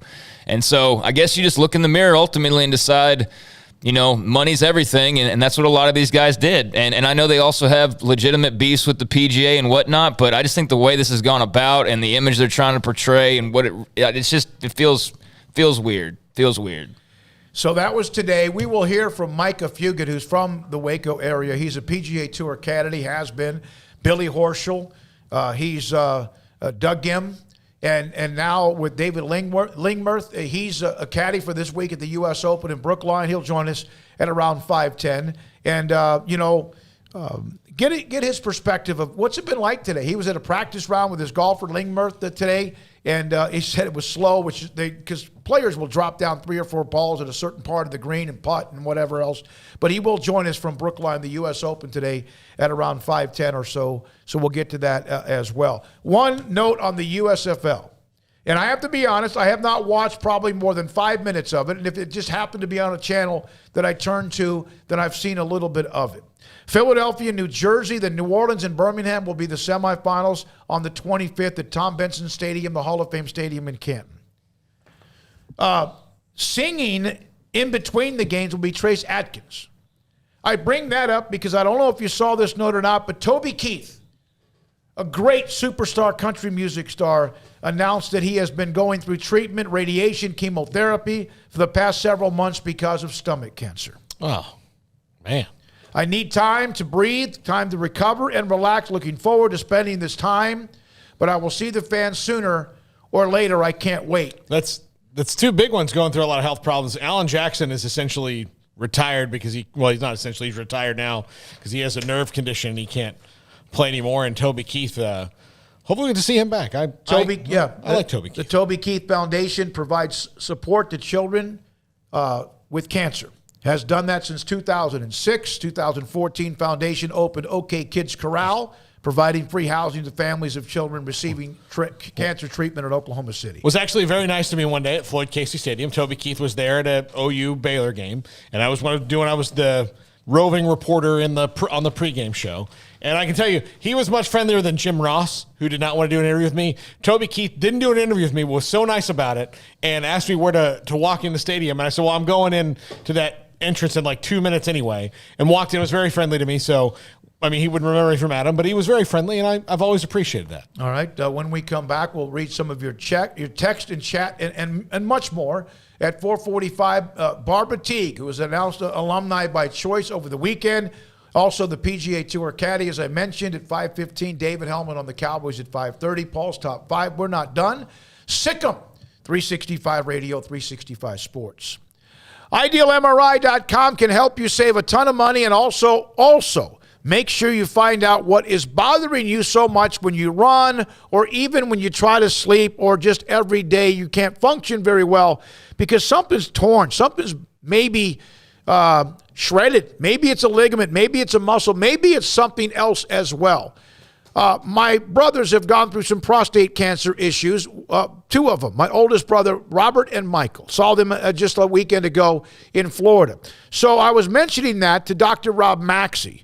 He is one of the partners of Ideal MRI. He goes, why don't we do an MRI of your abdomen just to kind of check to see where things are and where they're supposed to be? Maybe your prostate is maybe a little bit larger because you have enlarged prostate. That's part of the issue.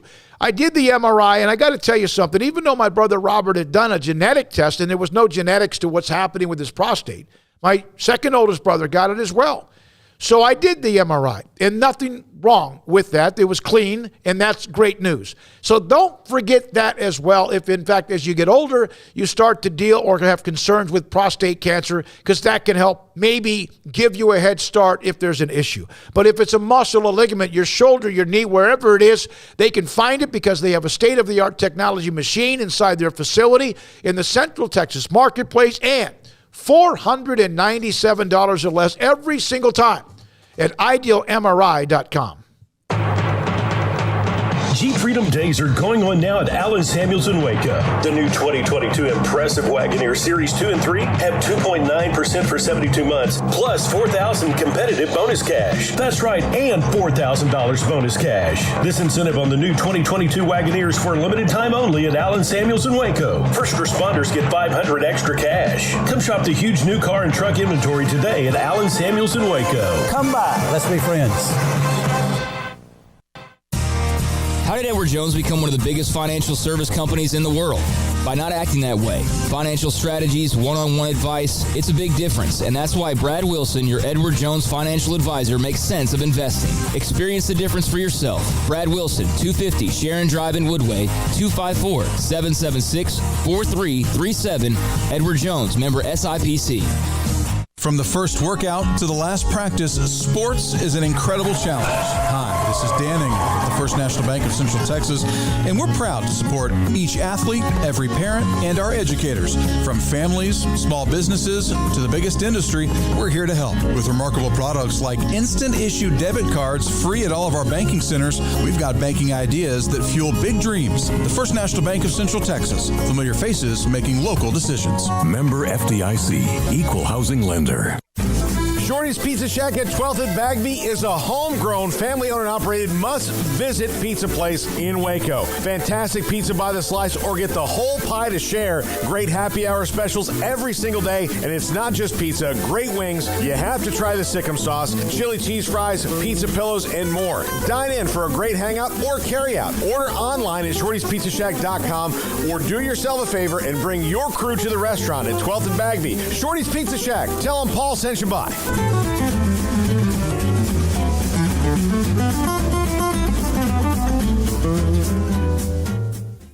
Brad Boozer, Boozer Jeweler, joins us on Sikkim 365 Radio. This is a great time for your business. Exactly. And one other thing we do that a lot of people don't know is we buy jewelry, heirloom pieces, gold, silver bars, gold bullion, watches, anything you may have that you want to. If you don't want to use it and remake something like I did in a state yesterday and I looked at 35 pieces, well, they're probably going to sell me back 30 because it's something they're not going to wear, nothing to use. So if you're looking to get a few bucks or to sell something or something you just don't wear anymore, I make my wife go through her jewelry box about every 6 to 8 months, and the things that she doesn't wear on a daily basis, this sounds horrible, but I take away from her, and then I'll put in my estate counter, but then that gives me the chance to rebuy her something new moving forward. Instead of looking down 20 years down the road and you have 300 pieces of jewelry, it's something to refresh and make her buy something new along the way. You want to know why they're successful? Brad Boozer, the owner of Boozer's Jewelers on the corner of Valley Mills and Lake Air in Waco.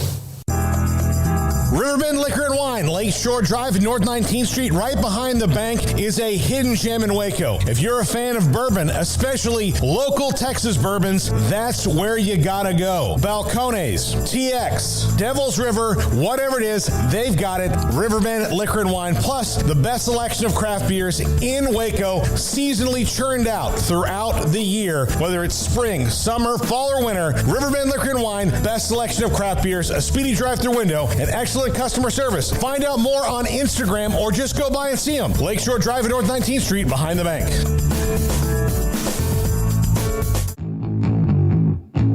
Welcome back to Sikkim 365 Radio.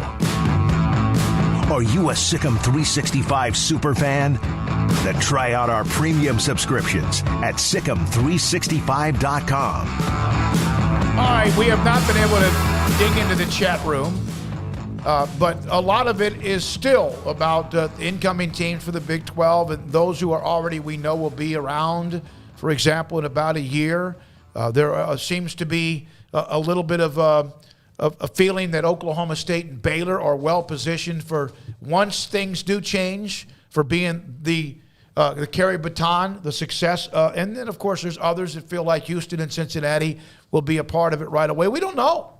We don't know until they finally get together. Cincinnati coming off their great year, and Houston's always been pretty much a part of the mix of being a pretty good football team. Let's see here. And a lot thanking Tony Altomar for the graphics as well when it comes to what we did earlier in the show. Let's see. Cincinnati, the Luke Fickell. If you were to say of the four teams, can we say Brigham Young's more positioned, or is it Houston, or is it Cincinnati, is it UCF, to possibly be, of those four, to have the most success early? I mean, if Cincinnati can keep on the very recent roll that they're on, then I would say it's Cincinnati. But the fact that Brigham Young essentially won the Pac-12 last year, I would put them second behind that. Cincinnati was in the college football playoffs. Yeah, so. They're number one on this list. Yeah. I mean, I don't care about almost winning some unofficial Pac-12 balls. Very good point. But Cincinnati was in the freaking college football playoff. I mean, the only team that's done that in the Big 12 is Oklahoma. Yeah. So, I mean, I think that's self-explanatory. And if Luke Fickell can keep recruiting and find some more Desmond Ritters and find some more great DBs and this and that, then they really have a chance to do something there. Now, I think it's going to be really hard for them to get back, but it should be easier than it was to get there the first time, because now they'll have Big 12 backing and they'll be a quote-unquote power conference or whatever. But, yeah, I think that they're the one that's best set up because they've reached the highest stage. I know BYU's got a past national title, but I'm talking present-day college football. They were in the playoff last year, so bottom line, that's the answer. All right, from the 3-2-1, giving prayers to Toby Keith, by the way. Luke Fickell, prove what you can do with the program in the right area if you stabilize. If it's what Gus Malzahn is, it's also what Gus Malzahn is committed to doing here in Orlando. And we're excited about that. Yeah, I mean, stability is important. Turnover's bad. Turnover's bad in any industry. If you have frequent turnover.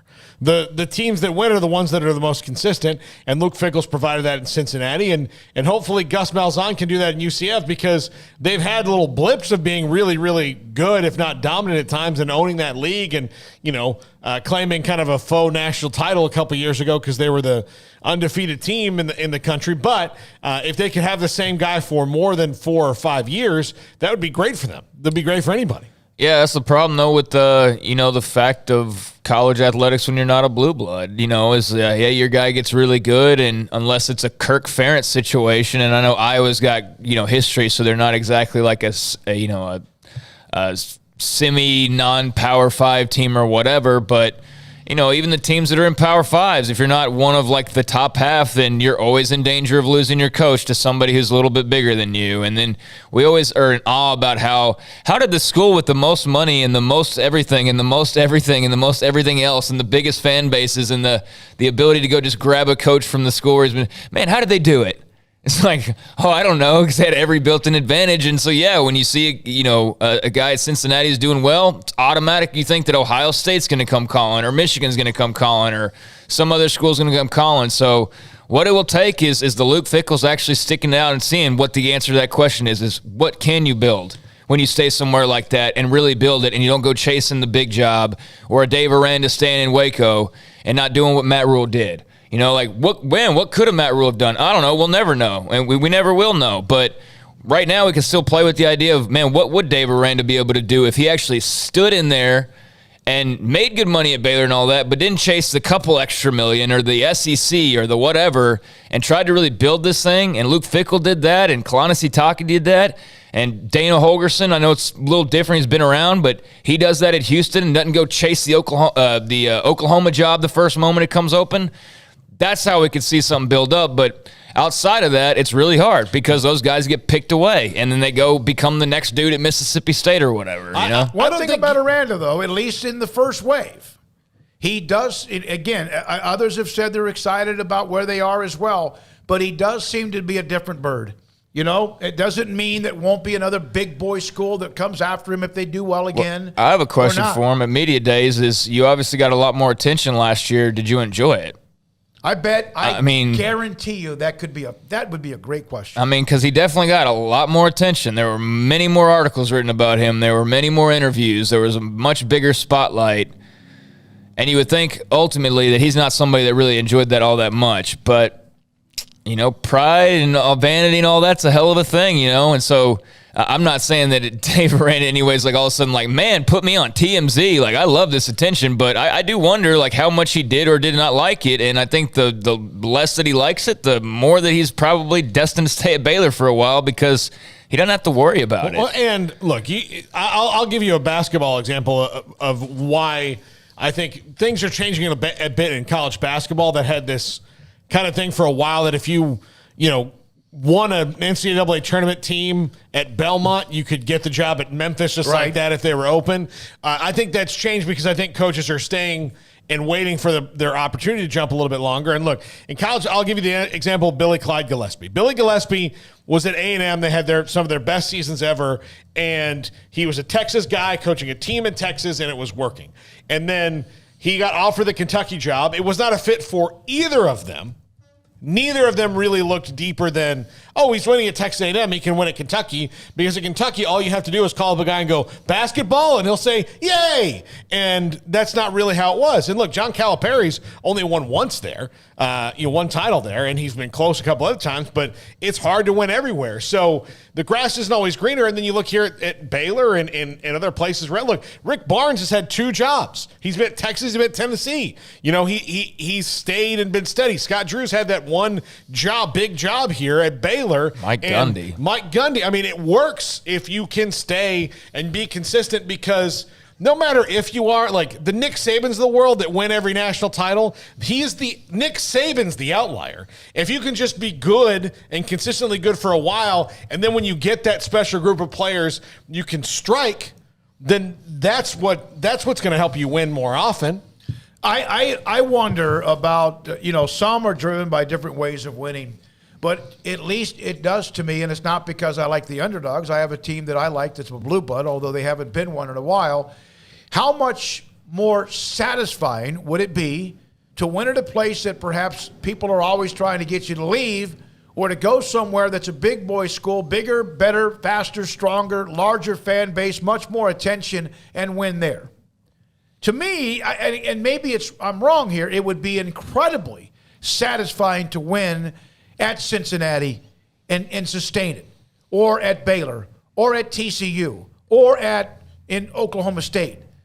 Then, and not that it wouldn't be great to be a part of Bama, Oklahoma, Texas, Michigan, Ohio State, whatever, but I would think that to me, like, seals your legacy. But nobody does it. Everybody goes running for the big blood, big brand as soon as they get a little hot. I mean, Mike Gundy hasn't done it, but Mike Gundy also hadn't won a national title. He's hadn't won a whole bunch of Big 12 titles either. They had their opportunity to be the second Big 12 team to get in the playoff, and we saw what happened on the goal line in Arlington. I mean, that's how close they were to that. They would have been in the playoff. And so, he's knocked on the door a few times. But, yeah, I mean, we don't really see those guys. Kirk Ferentz at Iowa has been around a long time. But Iowa's, they got Big Ten backing and all that. But they're not what I think of like Ohio State and Michigan either. but he hadn't, gone and won. But he's created a really cool thing that's been super sturdy and steady. And, I'm sure there's other examples as well. But, yeah, I guess just some money-driven world and a blue blood-driven world, I suppose. It's all about who's at the top, and I guess that just goes across the board in college football as well. But even with blue bloods, there are very few now, and for parents at Iowa, there are very few, and Paul, you'll appreciate this, and so will I. Tom Osborne, one school. Bobby Bowden, I know he's from West Virginia and all, but one school, right? Very few of those, it seems like, in today's modern college football that had that kind of, but they were blue bloods. I mean, Florida State and Nebraska were as high as you could go. They turned them into them in so many ways. I mean, Osborne, not the first guy by any means, but yeah. But I mean, Bowden, that was he built it. Yep. He built it from nothing. Let's play anybody, anywhere, anyhow. It doesn't matter. We'll play 5 consecutive road games against Michigan, Ohio State, Nebraska, Oklahoma, and whoever else. There was only one job that could ever gotten Bobby Bowden away, and it was in Alabama, because his dream was to coach there, because his hero was Bear Bryant. But at the time that Alabama would have gone and gotten him, Gene Stallings was there, and then after Gene Stallings left, Bowden had built such a thing at Florida State at that time that Alabama was like, no. They weren't what they were then, so he was never going to leave. But there are, again, nobody's Nick Saban. Nobody's Bear Bryant. Like, there's those one guys. Staying the same place and making, $6 million for 25 years is better than being at one place for 3 years and making $8 million. When we come back, Barbara Teague, Macio's mom, he was a part of Baylor's national championship in many, many ways, received an honor from Baylor University over the weekend. And I said, hey, let's get you on. She loves Baylor. She loves, of course, what Maceo experienced when he was here. Sikkim 365 Radio and 365 Sports. Dr. Kent Petty, he and his family are in Disney World right now down in Florida. I texted him earlier today, and there's a big contingent down there enjoying whatever they can for as long as they can with the family. But what he also does is is owner of pettycliniclowt.com. I spoke with Maria earlier today. I said, are the phones still ringing? Yes. Men continue to call to try to find out what they can find out about themselves when it comes to testosterone. If in fact it's not the same as it used to be. 1 out of every 3 men have symptomatic issues of low testosterone. Sex drive, sleep habits, energy, could be even some weight gain. Any of that, if you're experiencing that, and you're probably in your early to mid-30s and older, you could be a part of that. And so how do you find out if you don't know, but things just aren't the same? Go to pettycliniclowt.com, top left-hand corner, phone number and email. Contact them and tell them, hey, Smokey sent me. Or just don't even have to mention me. But you want to know. They will set you up to get your blood work. Dr. Petty will look at your lab results. I just got some of mine back, in fact, today from about a week or so ago. It's important to get that. It will also say, what is your testosterone level? If it's too low, he can put you in a program to increase it, and so you can get rid of some of those symptoms or at least work on them and become the high-performance man you want to be at pettycliniclowt.com. Cars priced right both day and night. Average your car in Texas. Trucks built for you, red, white, and blue. Average your car in Texas. Cars that zoom with lots of room. Average your car in Texas. Count on us, a dealer to trust. Average your car in Waco, Texas. Texas Farm Bureau Insurance has protected fellow Texans with auto, home, health, and life insurance since 1952. With more than 260,000 square miles of land and 27 million people, that's a lot to cover. Whether you're wrangling cattle or wrangling kids, we're proud to protect Texans in all Texan ways of life. Stop by and see our agents at one of our 3 McLennan County locations. Coverage and discounts are subject to qualifications and policy terms and may vary by situation. Stepping into a new pair of boots is great, but stepping into the boots of a U.S. Army officer can also add confidence and leadership skills to your son or daughter's career path. There are more than 150 occupational specialties to help them find the best fit for their future. See all the things your son or daughter can achieve in our boots at GoArmy.com. U.S. Army Waco Recruiting Company, 254-598-8131 or 254-776-1543.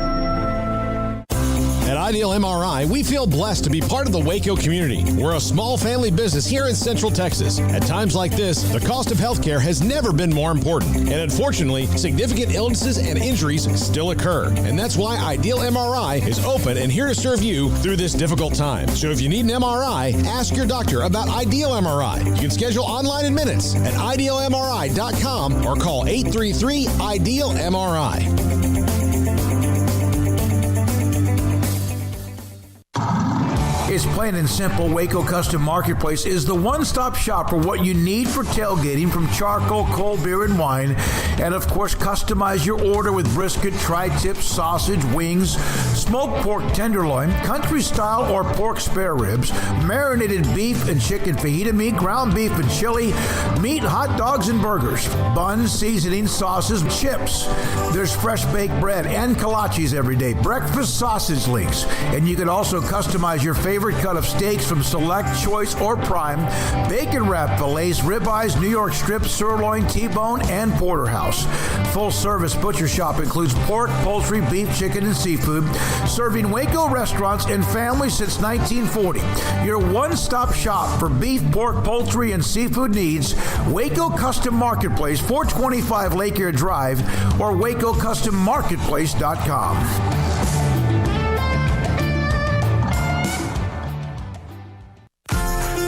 Automatic Chef Canteen is a full-service micro-market vending and office coffee provider with state-of-the-art vending equipment, a wide variety of products, and offering custom-fitted micro-market vending office coffee solutions for your employee break room. You want a full break room solution and a workplace oasis? Well, Automatic Chef Canteen, locally owned and operated for over 50 years in Central Texas, also includes in-house mechanics on call 24/7 for fast, reliable service and maintenance. Automatic Chef Canteen, 6900 Imperial Drive in Waco, or online at automaticchefcanteen.com.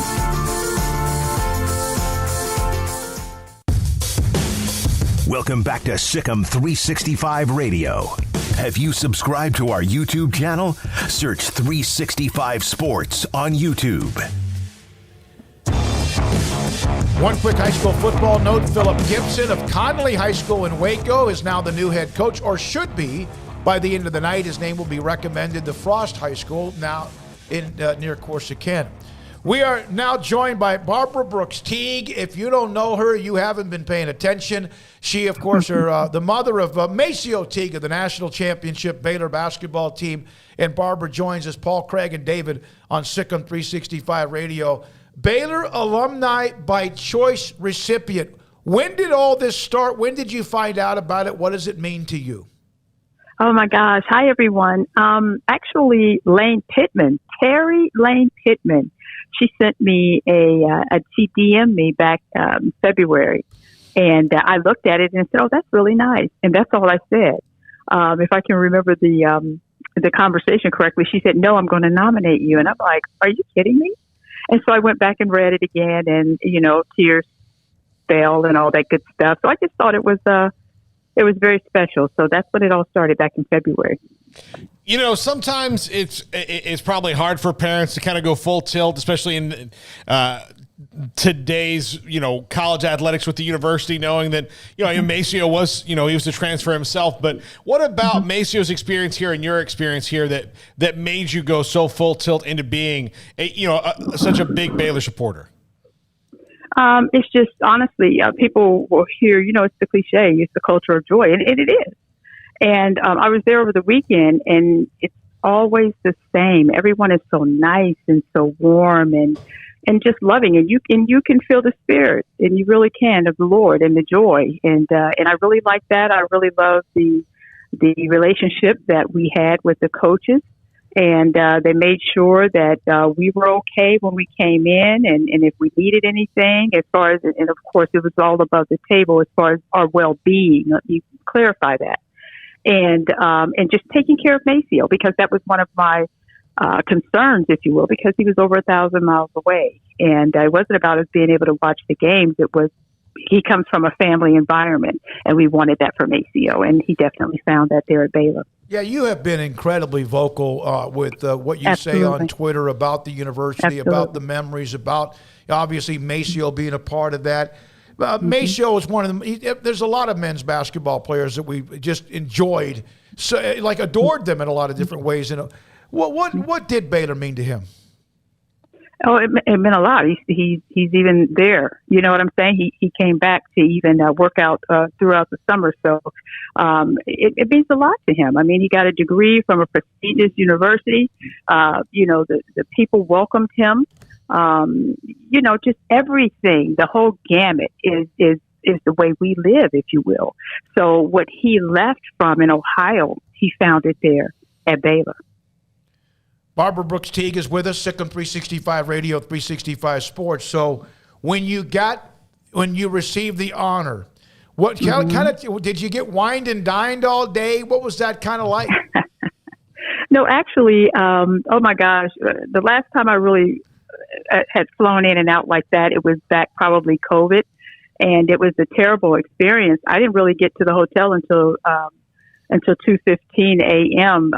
Maceo and we were in the gym, actually, so some things never changed. So after I finally got to him, and I was up at 7 a.m., and then I went over to the gym with him again, and then it was time for the ceremony, and so later on, they wined and dined us that morning. It was very nice. I wasn't expecting that. I really wasn't. I don't know what I was expecting, but it was very nice. They served us brunch. And then we had the ceremony. And then after that, Maceo and we just spent a little bit of time together. You know, it's hot in Waco. Barbara didn't want to be in 100. I'm not trying to be out. But, we went around. I got to see some things that I didn't see prior to, after the team had won the championship, like the sign up outside on the building. And I got to hold the trophy. So that's all I did. And then I had to leave because I was only there for hours. You mentioned Lane Pittman, who's Grant Taft's daughter, and her husband is, of course, an NFL agent as well. I saw a lot of other people who were incredibly proud of you and excited for you as well. You feel all that? Oh, absolutely. I mean, and they've always been that way. They've been supportive, and even in DMs. I mean, they've been a blessing to me, and just because it's sometimes difficult as you being a parent, and because everyone always tells me when I leave Ohio, enjoy the game. You can't enjoy the game because you want your child to be on 100% at all times on the court, and so sometimes it's a little bit stressful for parents. And I think a lot of parents can attest to that, especially with them being a pivotal point, a player on the court. So, they were very, very compassionate. They were very understanding because, sometimes I'm vocal, but they're just very loving group of fans. I love them to death. I like that you keep saying that you and Maceo are in the gym, which people may not know. You're not just sitting there with him. You taught Maceo how to play basketball. His shot and your shot are similar. And how is your game right now still? I can still shoot. As far as my game, I haven't actually played in years, but I can still give Maceo the business if we play horse. So I'll give him a battle. That's what, and here's the deal. Maceo will admit that. Yeah, well, good. The last time he was on, I asked him about it, and he said, "Yeah, it's not, for a professional basketball player, you'd think he'd get there quicker." Yeah, yeah, that's my boy. He's going to get there, though. He's going to get there. Oh yeah. Don't bet against Maceo Teague, right? Don't. That's a bad bet. We appreciate you, Barbara. Congratulations. When I saw that, I just smiled. Because you've been kind of a nice shining light because of your connection to Baylor, but also how you promote Baylor, and you're not afraid to say things when you want to say things. And we appreciate you and proud to have you as a part of the show today. Oh, thank you all. I thank my Baylor fans and not my fans, but I thank the Baylor fans. I love the university to death. So thank you all. Thank you. I appreciate you. Congratulations, Baylor alumni by choice. Lane Pittman, who's watches and listens to our show, Grant's daughter. Thank you for being the one who put her up for that as well. So congratulations to Barbara Brooks Teague. When we come back, the 5 o'clock hour, we'll hear from a PGA Tour caddy who's at the U.S. Open during some warm-ups, I guess practice rounds today. at Brookline. And maybe a thought or two about what it's been like there today, because some of the LIV players, Live players are there, including Mickelson and Dustin Johnson and among others.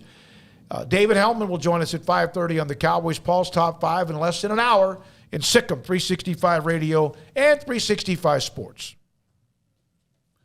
Richard Carr, Buick GMC Cadillac. Had my car over at Richard Carr now for the last few days, and looking forward to when I can go back over there and pick it back up and actually be in my own ride that's not dinged up or having, bumps and dents and everything else that have been in my car now for the last few months. They are the people that you can count on. And if I was, fortunately not getting my vehicle worked on, if I was actually in the market for a new vehicle, they would be the people that I would call right away. So if you are looking for a brand new vehicle or a used vehicle, Richard Carr is the place that you need to call. If you are looking for a vehicle that is brand new and you want to get into it as fast as possible, put your name on the inbound vehicle list. That is basically like getting yourself in line, a placeholder for that new vehicle that you're looking for. So when it does arrive, boom, you're up next in line and you get it as quick as possible. But if you are looking to buy non-new, you're looking to buy pre-owned, they've got dozens of options there as well. Various vehicles, various models, Buick, GMC, and Cadillac. You can go on over to Richard Carr, check out the website, or give them a phone call to see their offerings or listen to their offerings of premium pre-owned and used vehicles. So looking to buy new, get on that inbound vehicle list. Looking to buy and get into a car right away, talk to them about their pre-owns as well. Been in business for over 20 years. Check them out online at richardcarr.com or go see them in person. Highway 6 Imperial Exit. Richard Carr, people you can count on. Baylor University is where lights shine bright. So, let there be light. Let there be roommates and teammates, scholarship and championships. Let there be fresh starts and new traditions, fast friendships and lasting impacts. Let there be laughter. Let there be joy. Let there be light. Baylor University, where lights shine bright. Brad Boozer Jeweler, joins us on Sikkim 365 Radio.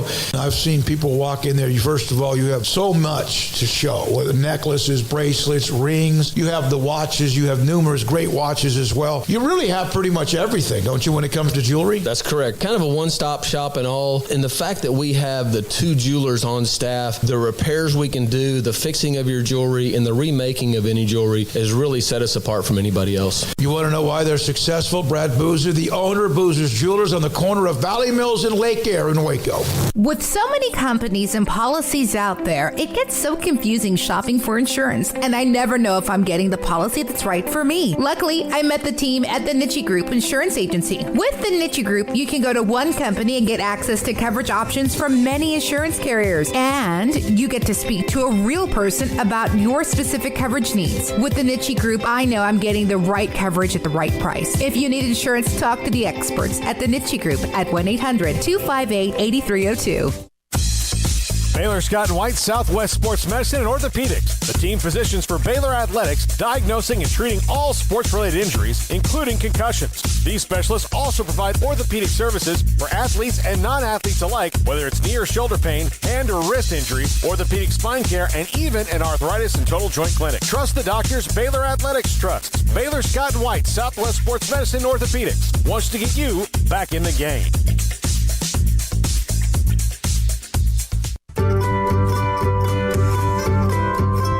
You want to know why Stonewood Dental is so successful? Listen to what happy customers have to say.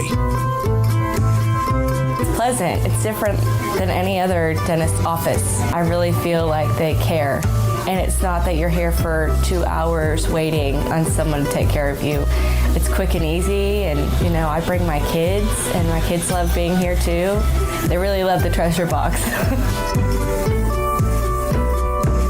Staff is really nice and accommodating, real friendly.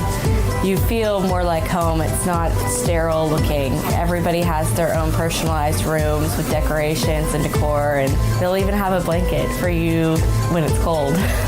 I've recommended people to actually come here, and they are patients now. I really love it here. It feels like family. Learn more, stonewood-dental.com.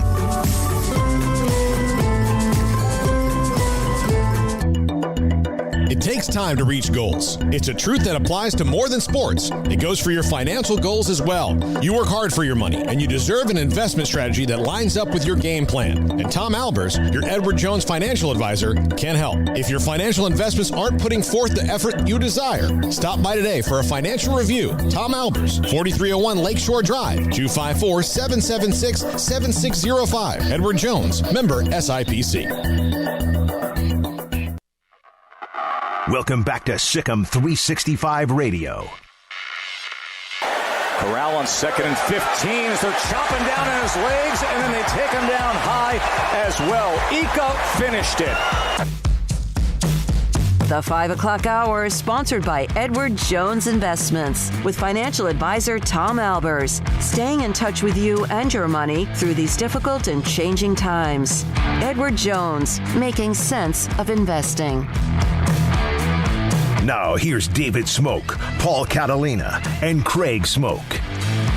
There are 2 more teams that will punch their way into the College Baseball World Series. 6 teams are already set. We've mentioned them. Texas, Texas A&M, Oklahoma, Arkansas, Notre Dame, and also Ole Miss, who's kind of just gotten hot at the right time. Stanford and UConn right now, elimination game. The winner goes. 8-3, Stanford's blown it open. Paul with a granny? Yeah, big grand slam, but look, they came out the next inning and plunked the first hitter, so, nothing is ever over. Yeah, long way to go, and by now the pitching staffs are all seem like they're pretty gassed. Unless you're Texas A&M, who only played in the postseason so far, the minimum. They've played 5 games. Perfect to get that out of the way. Stanford, UConn game, 5th inning. It's 8-3 right now. Stanford leads UConn. Auburn and Oregon State tonight. Auburn trying to put another SEC team in it. That game 3 tonight. First pitch is at, I think, at 6:30 Central Time. Now, again, we'll hear from Micah Fugit in just a moment from Brookline at the U.S. Open up in the Boston area. I don't know if you saw this, but Pete, I love watching golf. There are certain tournaments I'm not going to watch much of, but yesterday Rory McIlroy won the Canadian Open. At the end of the tournament, when he was being interviewed, he made this comment that he was excited to get number 20. Well, first of all, I thought it was absolutely, he and Justin Thomas, also Tony Finau, with all that's going on, that it was almost like they were, like it was destined to someone like that. They didn't need some no-name to win that tournament, with all due respect. If they win it, they earn it. But McIlroy winning it, and also in the same group with Justin Thomas and Finau, and Thomas and McIlroy have been outspoken as hell about the LIV tour. McIlroy afterwards said, I'm excited about that. It's my 21st, one more than someone else. Now, one more than someone else is Greg Norman won 20 times on the PGA Tour. But Norman's career, he had 88 wins, European Tour, Australian Tour, Japan Tour, among others. Mm-hmm. He did win 2 majors. Rory has 4. This was without question, a shot directly at Greg Norman, who's taking his shots at the PGA Tour. Here's a note, though, that's different about Rory. Here are the names of golfers who've won 21 times or more on the PGA Tour with 4 majors or more before they turned 34. This is before the Masters, the first Masters was held. There may be some others. Byron Nelson, Jack Nicklaus, Arnold Palmer, Tom Watson, Tiger Woods, and Rory McIlroy. Yeah, he's an all-timer. Yes. He's an all-timer. Before the age of 34. I think probably Rory falls into that gap of people don't think about him as an all-timer in that way because he's in that like immediately post-Tiger where we're still kind of obsessed with what Tiger is going to do. But Rory's been doing this all this time, while Tiger's been, on the back half of his career. And because he's the next superstar after the superstar, maybe we don't notice as much. And Tiger did so many ridiculous things like not missing a cut, for years and years in a row, which, guys like Rory and Brooks Koepka and Patrick, I guess Patrick Reed's in the LIV Tour, but I'm just, Dustin Johnson before he left, they do it all the time. They do it all the time. Tiger never did, so we think of him in this kind of different stratosphere, but Rory's in rare air there. He won 4 majors in 3 years, twice the PGA, U.S. Open, once the Open Championship from 2011 to 2014. He has not won a major in 8 years. He had that Masters when he melted down in the back nine. He finished second this year at the Masters, made a great run at the end. But it's been a while for him. It's been a long, his core, and usually that's the case. Same thing we saw with Jordan Spieth. Tiger early on, dominated, and some others as well. But interesting that he won it and then took the shot at Greg Norman. And you wonder, and when we talk to Micah Fugit, in fact, we'll have him on, we'll take a break here and have him on next, if he can sense any kind of tension among any of the golfers that are there. I saw a shot of the range, Kevin Na and Bryson DeChambeau. DeChambeau's going to be joining the tour, looking at their phone almost like maybe they saw something to quote or maybe some text or from, I don't know. So that will be interesting. And who are some of the matchups? Mickelson's in the same group with Louis Oosthuizen to start the first round on Thursday, both LIV guys. And then also Shane Lowry, who's a PGA Tour, but a European tournament player as well. Sikkim 365 Radio, 365 Sports. Riverbend Liquor and Wine, Lakeshore Drive, North 19th Street, behind the bank. But look, if you can't make it out there, say you're hanging out at the pool and you don't want to have to get dressed and go in and you need to make a beer run, well, guess what? They're on DoorDash now. So DoorDash can make that beer run for you at Riverbend Liquor and Wine. And not only will that beer run be done by DoorDash, it's also to the place that has the best selection of craft beers in Waco. Always turning the roster. Look, it's summertime now, so those summer beers are out there. So if you're a fan of craft beer, want to see what the summer ones are, Riverbend Liquor and Wine. If you're a fan of Texas whiskeys like Balcones, TX, Devil's River, Garrison Brothers, they've got them there at Riverbend Liquor and Wine. That's the best place for that as well, and the best place for a lot of things. Customer service is second to none. A speedy drive-through window. My gosh, you can't say I can't say a negative thing about Riverbend Liquor and Wine. Lakeshore Drive, North 19th Street, behind the bank, and now available on DoorDash. Alan Samuels is having the Make the Switch sales event in June on the award-winning new 2022 Ram 1500 Quad Cab Lone Star. In June, the special value is up to $7,000 or get $4,000 bonus cash and 2.9% for 72 months. Ram trucks are designed to be durable, functional, and stylish. This legendary truck gives you that first-class feel. Alan Samuels in Waco, the place to shop for Ram trucks. First responders get $500 extra cash. Come by. Let's be friends. Let Camille Johnson Realtors guide you seamlessly through the process of buying your dream home or selling your current one. Commercial, farm and ranch, or residential, Camille Johnson Realtors can smoothly and successfully lead you through any transaction. With a team of 28 experienced agents who are excited about serving you, Camille Johnson Realtors services the entire greater Waco area. If you're in the market to buy or sell, contact Camille Johnson Realtors, 104 Midway Center in Woodway, or find them online at www.camillejohnson.com. Camille Johnson Realtors, elegant, charming, warm. Welcome home. Don Humidor, your home with a 48-foot walk-in humidor with the elite cigar brands from around the world, including the #1 cigar of the year, Aging Room Cuatro Nicaragua. Plus, they have the great brands like Macanudo and Artur Fuente, Rocky Patel, Aston, and so much more. CBD, great for sore muscles, aches and pains, sleep, Vita Dreams, and anxiety, mild depression, general health and wellness. Their staff very knowledgeable on the subject. If anyone is curious about CBD, ask Carol and Ashley. Don Humidor in the Townwest Shopping Center off Valley Mills in Waco. The secret to living your best life is pizza, obviously. Golden crust made from scratch, 3 fresh signature cheeses, and the toppings, crispy old world pepperoni, savory Italian sausage, bacon. That's called a dream team. Find everything you need to live your best life and more at Marco's Pizza. Owner Bob Mock has been delivering pizzas since 2001 and is the proud owner of 4 locations in Waco, Belmead, China Spring, Woodway, and soon to be open in Robinson. Marco's. Pizza lovers get it.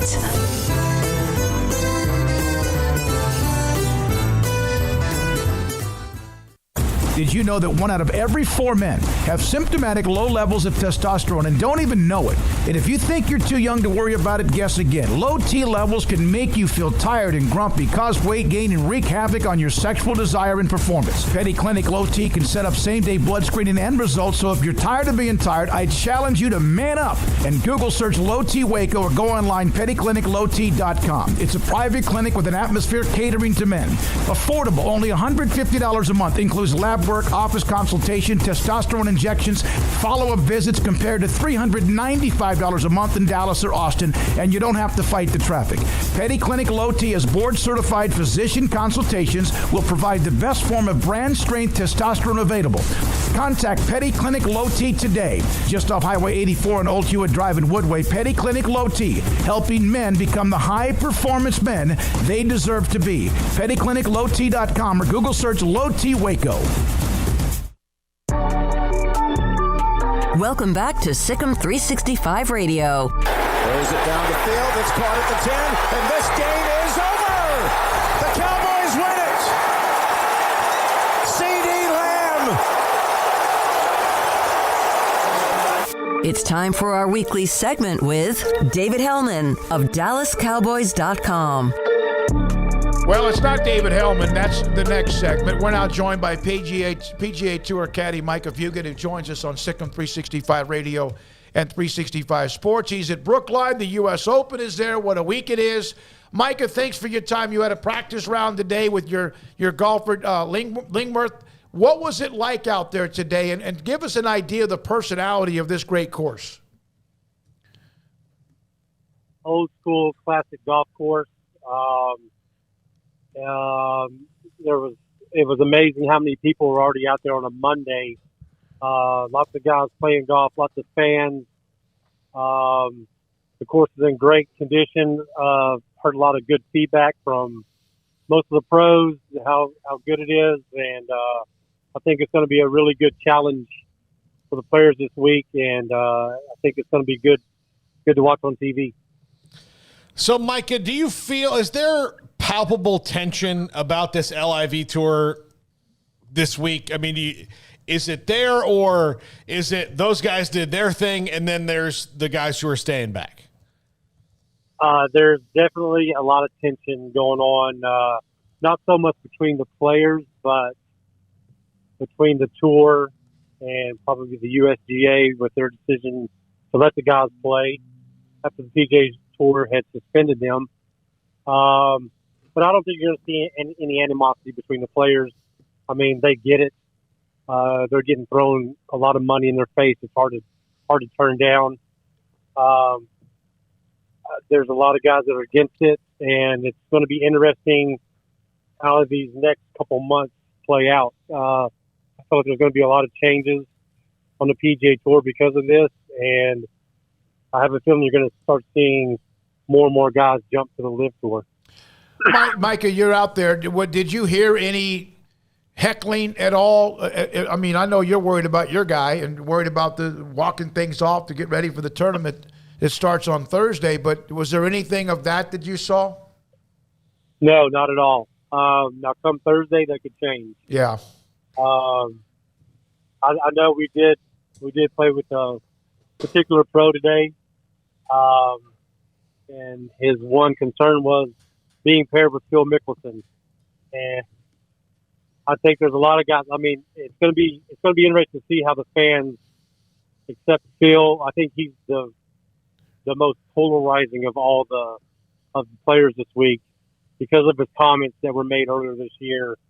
So I kind of feel bad for the other two guys that are paired with Mickelson, or possibly any of the other guys, but Mickelson is probably the one that's under the microscope the most. Well, Oosthuizen's one of them, and Shane Lowry's the other, and Oosthuizen's also a part of that tour that opened up last weekend as well. Let's discuss what you have. Lingmerth, who's won the tournament, won the Memorial, which is a prestigious non-major. You were with Gim. You've also been with Billy Horschel. You've had your guys that you've caddied for, but things changed recently for you. Kind of give us an update on that. Yeah, Doug and I had a great run, almost 3 years. After the Wells Fargo, he decided that he wanted to go in a different direction, and that's the way it is. That's the life of a caddy on the PGA Tour. You know, we're all week to week. There's no hard feelings there. I wish him the best.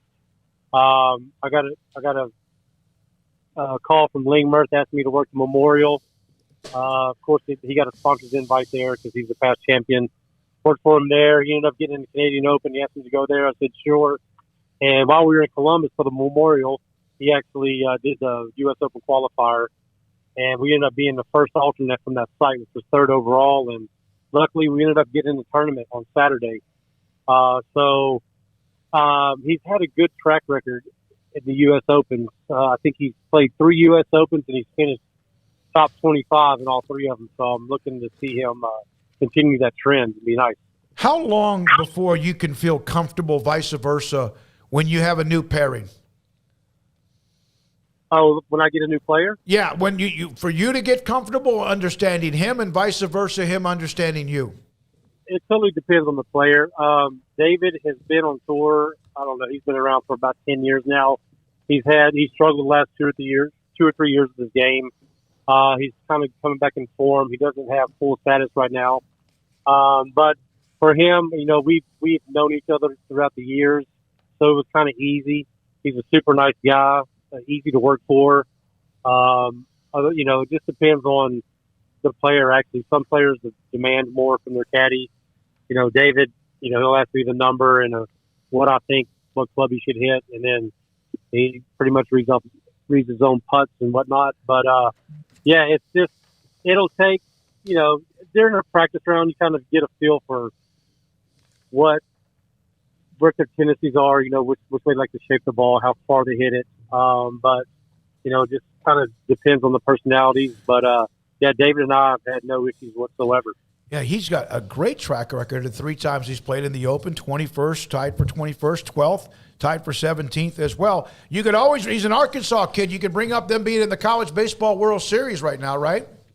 Oh, yeah, he absolutely, somebody walked by him today and said, "Go Hogs."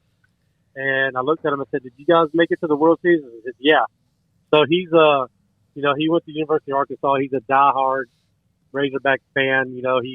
He told me he loved to go into the football and basketball games while he was in school there, and keeps up with the Razorbacks. And yeah, he's a great fan of the Razorbacks for sure. I had somebody ask me this who I played golf with this past weekend, and you obviously would get a percentage of wherever he is if he makes the cut for the weekend, correct? Could be 3, 5, 10, 12%, depending on whatever you have the agreement.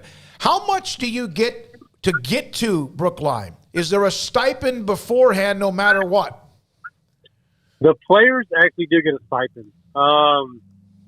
We don't really see any of that. We, as caddies on the PGA Tour, we have an agreement with our players as far as a weekly salary, which basically only pays for our expenses. Some guys, get paid more weekly.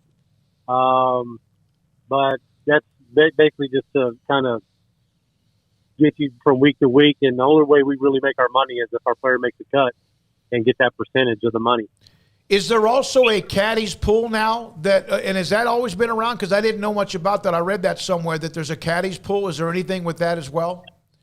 I'm not sure. Like as far as the USGA or? Well, I didn't know based on the tournament. I know you get a percentage from your pro, the guy who you're with, but I didn't know if there was any kind of because one of the things about the new tour, and you know this, Micah, I'm sure you know this, is that there's also some guarantees even for the caddies with a lot of what they do, the hospitality, the travel, the amenities, or whatever else. Is that something you think the PGA Tour will ever look at?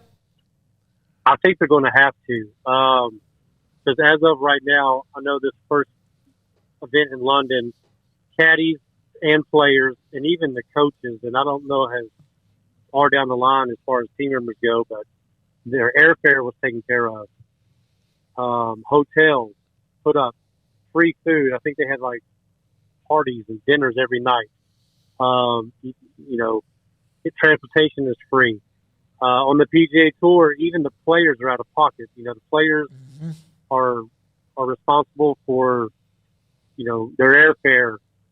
They do get free rental courtesy cars, but as far as accommodations and airfare, they're on their own on getting from tournament to tournament, and so are we as caddies.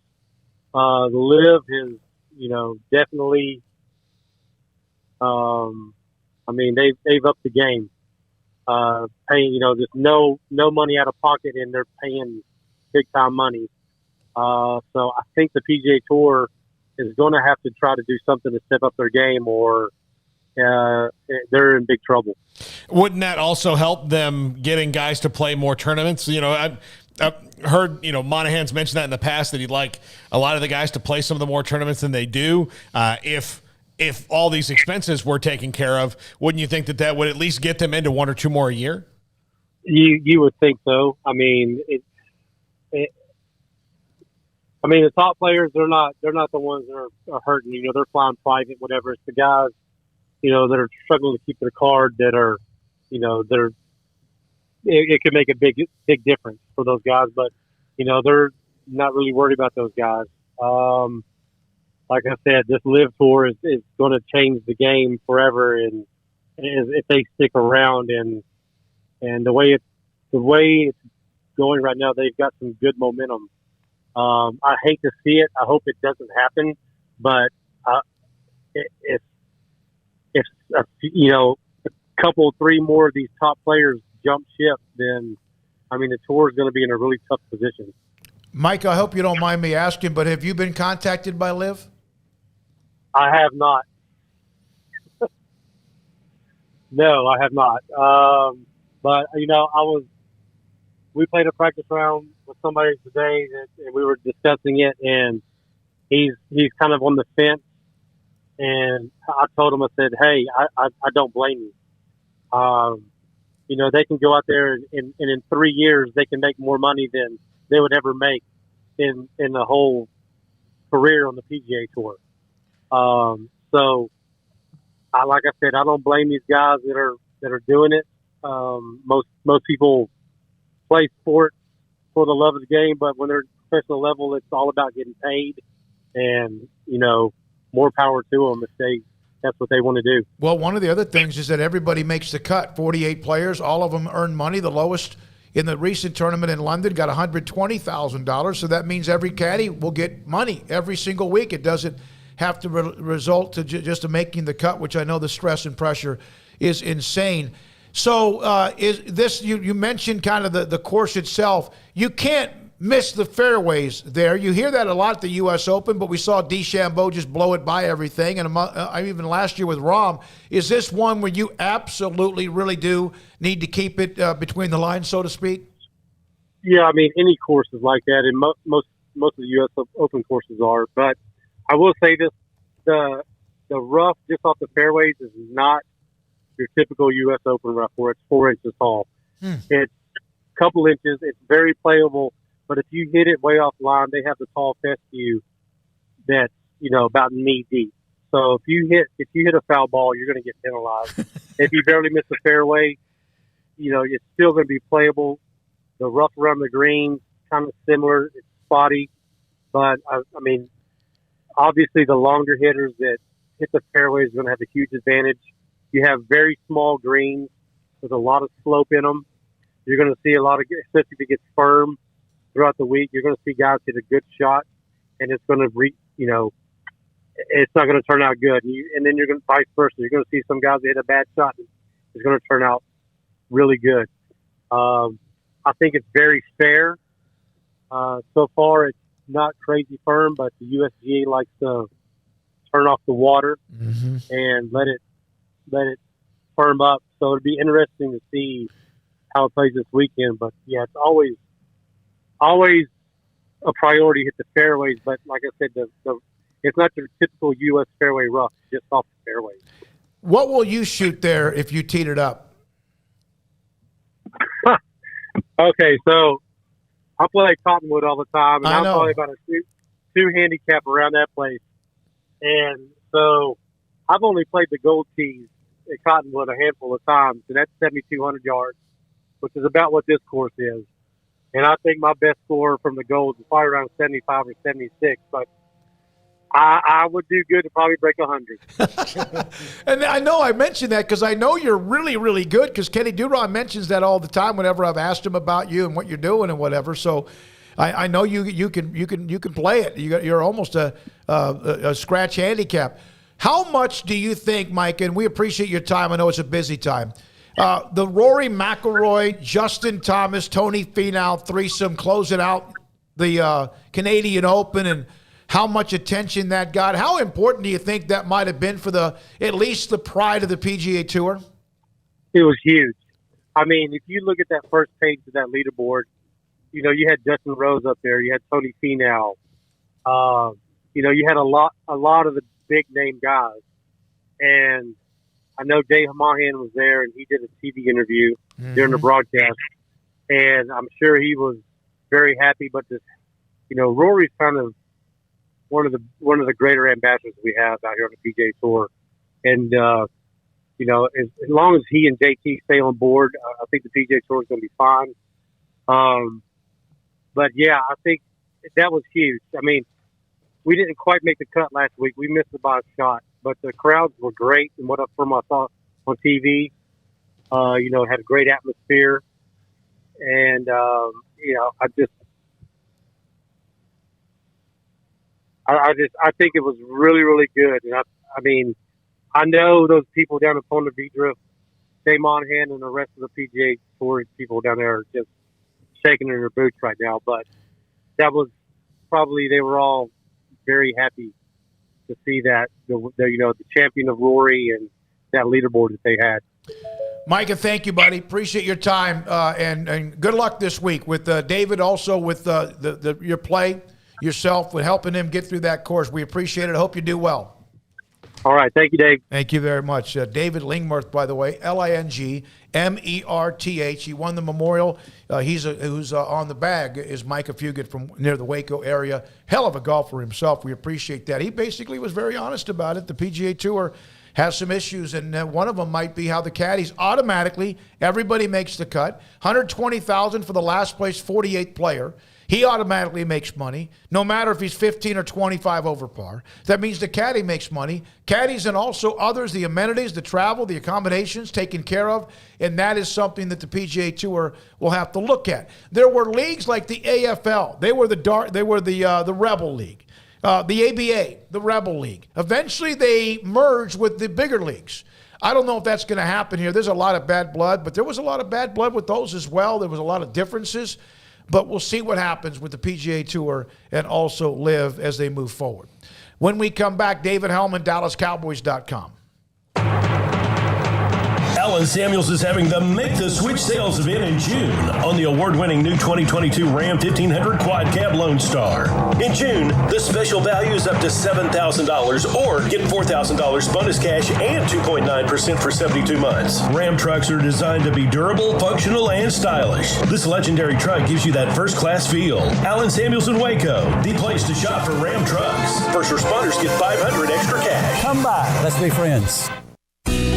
Let Camille Johnson Realtors guide you seamlessly through the process of buying your dream home or selling your current one. Commercial, farm and ranch, or residential, Camille Johnson Realtors can smoothly and successfully lead you through any transaction. With a team of 28 experienced agents who are excited about serving you, Camille Johnson Realtors services the entire greater Waco area. If you're in the market to buy or sell, contact Camille Johnson Realtors, 104 Midway Center in Woodway, or find them online at www.camillejohnson.com. Camille Johnson Realtors, elegant, charming, warm. Welcome home.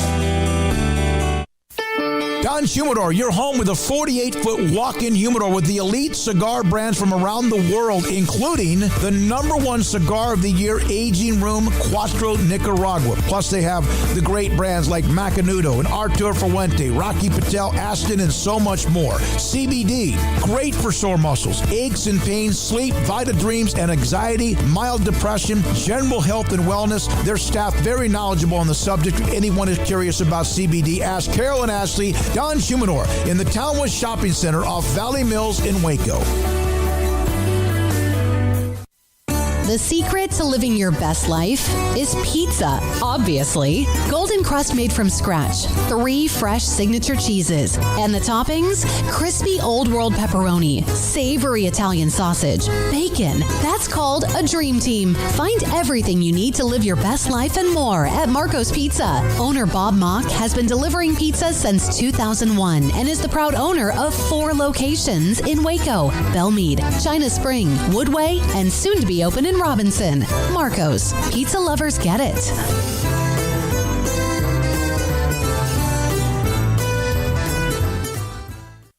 Did you know that 1 out of every 4 men have symptomatic low levels of testosterone and don't even know it? And if you think you're too young to worry about it, guess again. Low T levels can make you feel tired and grumpy, cause weight gain, and wreak havoc on your sexual desire and performance. Petty Clinic Low T can set up same-day blood screening and results, so if you're tired of being tired, I challenge you to man up and Google search Low T Waco or go online pettycliniclowt.com. It's a private clinic with an atmosphere catering to men. Affordable, only $150 a month, includes lab work, office consultation, testosterone injections, follow-up visits compared to $395 a month in Dallas or Austin, and you don't have to fight the traffic. Petty Clinic Low T is board-certified physician consultations, will provide the best form of brand-strength testosterone available. Contact Petty Clinic Low T today, just off Highway 84 and Old Hewitt Drive in Woodway. Petty Clinic Low T, helping men become the high-performance men they deserve to be. PettyClinicLowT.com or Google search Low T Waco. Welcome back to Sikkim 365 Radio. Throws it down the field. It's caught at the 10, and this game is over. The Cowboys win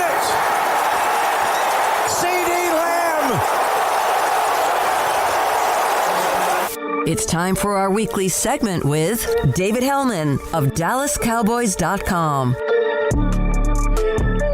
We will hear from David Helman here momentarily, DallasCowboys.com. And obviously, before we blink, in about a month or so, a little bit more than that, you'll have training camp popping up all over the place and much, much more as well. David Helman now joins us on Sikkim 365 Radio and 365 Sports. David, we've brought this up before, but I did see the note from Clarence Hill, among some others.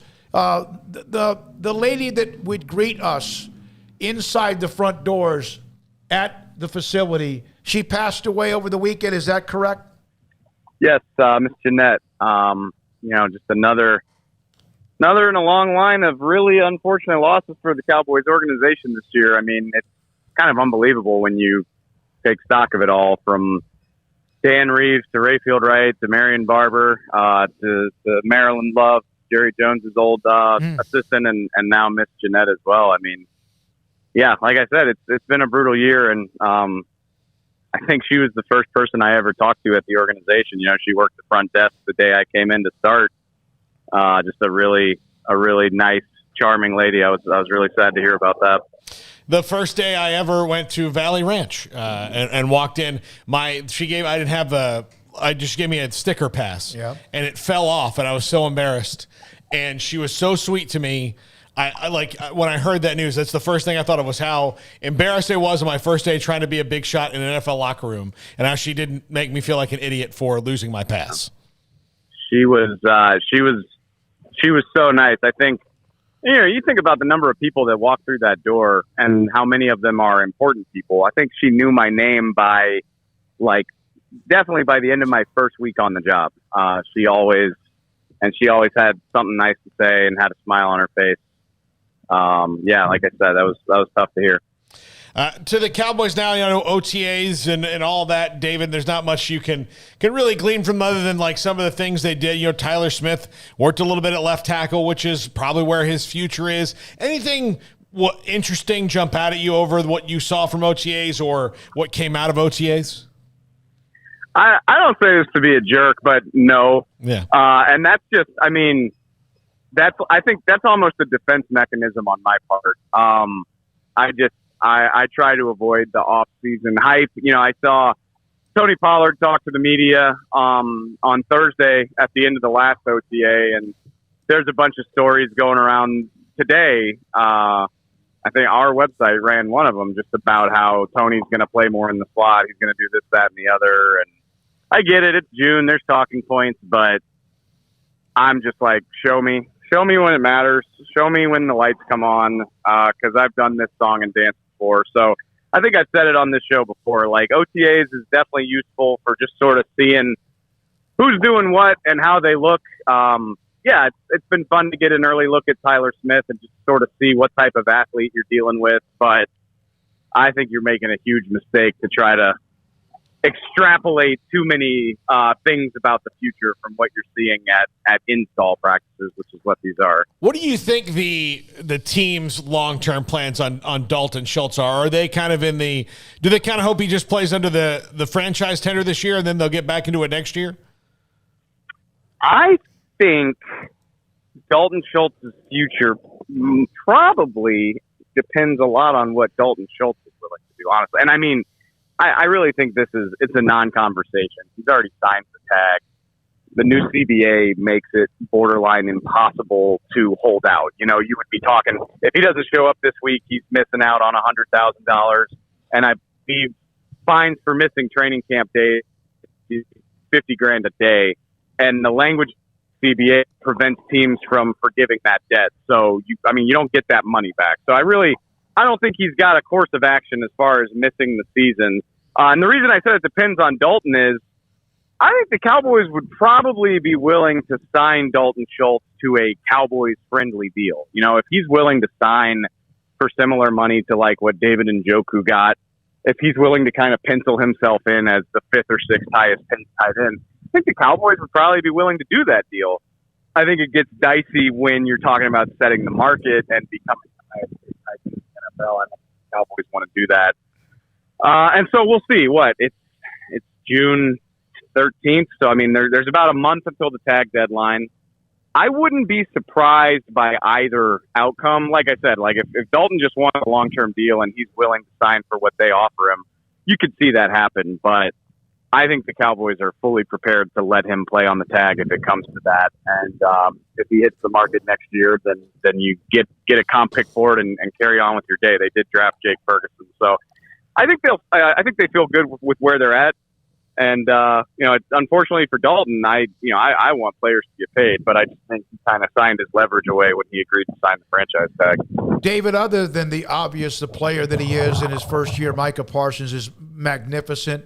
How much juice does he bring to the franchise? Just who he is, the person and things he does, and part of these charity things and home run derbies and all that. Just kind of what he's meant to the franchise. I think he's the most exciting thing. He might be, at the risk of sounding like melodramatic, he's kind of the only exciting thing about this franchise right now. And I mean, a lot of that is it's a team coming off a disappointing season. But, I think Dak Prescott is a wonderful quarterback. But when you're the quarterback of the Cowboys and you haven't gotten it done, there's going to be plenty of detractors that come with that.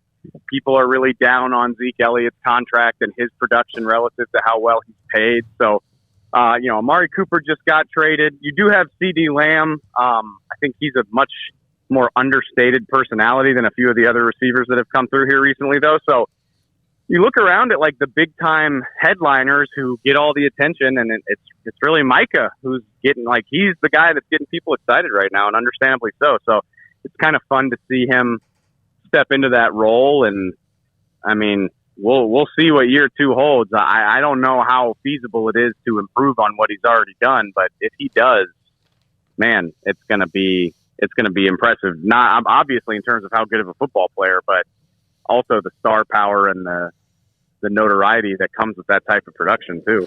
David, I saw that you lost a bet and had to wear a Southern Miss shirt to Joe Trahan from the Cowboys. I know how you feel about Ole Miss as an LSU alum. How have the last couple weeks as a college baseball fan played out for you? Because it can't be if it can't feel good to lose that bet, and then for Ole Miss to beat Southern Miss, it can't feel any better. No, I mean, obviously I want LSU to win everything they play. So it was a bummer to lose that bet and have them lose the series, especially. I don't know if y'all followed it, but it was such an amazing weekend. They came back from the dead in the 8th and 9th inning like 2 days in a row. They just couldn't keep the magic going. So like that was a bummer. But I told Joe, I was like, "Give me the damn shirt. I'm a Southern Miss fan all the way. Like I don't have the slightest bit of hard feelings about it because I need y'all to go out and beat Ole Miss." So they choked. I mean, they were a national seed and they got their butts whipped in 2 games. So yeah, I mean, this is shaping up to be a nightmare of a World Series for an LSU fan. You got Ole Miss in there, you got Arkansas in there.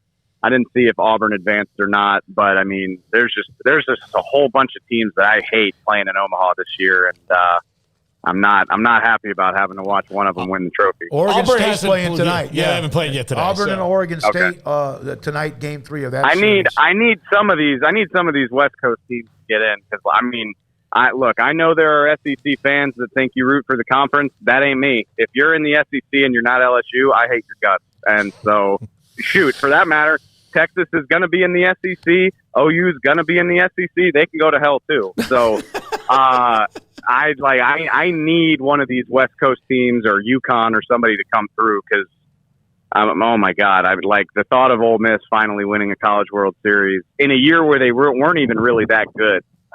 It makes me sick. Yeah, they might have been the last team in. By the way, Stanford 9-4 over UConn in the 6th elimination game, and then the Auburn-Oregon State game. OU, Texas, A&M, Ole Miss, Arkansas, Notre Dame are all in. You're right. It's your college baseball World Series nightmare right now. I forgot about the Aggies too. Yeah, it's like 6 teams. I mean, I don't have a ton of love for Notre Dame. I was happy that they beat Tennessee, but yeah, I mean, it's like 6 teams I hate, and then 2 teams from the West Coast. So I'll be a big Pac-12 baseball fan for the next 2 weeks. David, I don't know how to feel about Notre Dame winning this, because Florida State just fired their coach, and the favorite to get it is Notre Dame's coach, a Florida State alum, Link Jarrett. I don't know if I want him to keep winning, because does that mean that Notre Dame is going to pay him more, or do I need them to go 2-Q and come back home? I'm very confused about how to feel about it. I don't know for sure how it plays out, but like when you're a legacy program like Florida State, I don't think you have to worry about stuff like that, especially especially if the guy you're after is an alum. I mean, like, he will, if he's interested in that job, he will wait to sign new paperwork until he hears from them. It was kind of like, there was a lot of intrigue with Tony Vitello, Tennessee's coach, last year. Obviously, he wound up re-signing with Tennessee, but he made sure to listen to all of the offers from everybody else before that happened. So I wouldn't worry about it. I don't know if y'all wind up getting him, but, I mean, you're going to tell your agent to wait for Florida State. I mean, that's just common sense. Thank you, David. As always, David Helman, huge sports Thanks, fan. guys. I love it. He wears his emotions on his sleeves when it comes to Twitter on not just LSU, but what he appreciate him, as we're kind of in a limbo, off time, but still always some news when it comes to the National Football League. 9-4 Stanford in the 6th over UConn. And that game, of course, an elimination game, Auburn and Oregon State tonight. When we come back, Paul Catalina's Top 5 on Sikkim 365 Radio, 365 Sports. Marcos.com. There are 5 locations now in Waco. There's over 1,000 stores around the country. Fastest growing pizza company in America.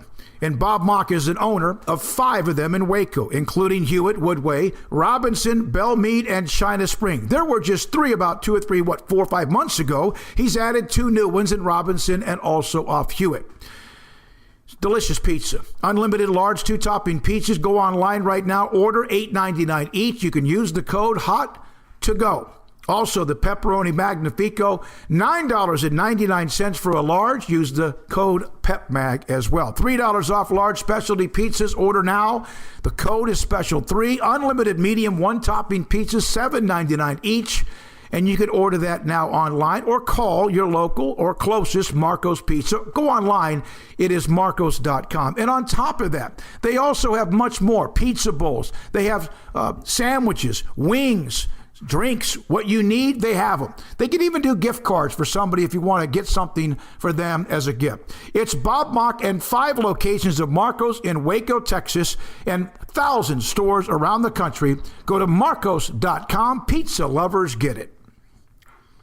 Parenting is full of surprises. You never know what to expect. So after our son was born, I called my Texas Farm Bureau insurance agent to set up a life insurance policy in case something happened to me. Sawyer is now 2. And we'll soon have a sister. There's no one else I would trust with protecting my family. Stop by and see our agents at one of our 3 McLennan County locations.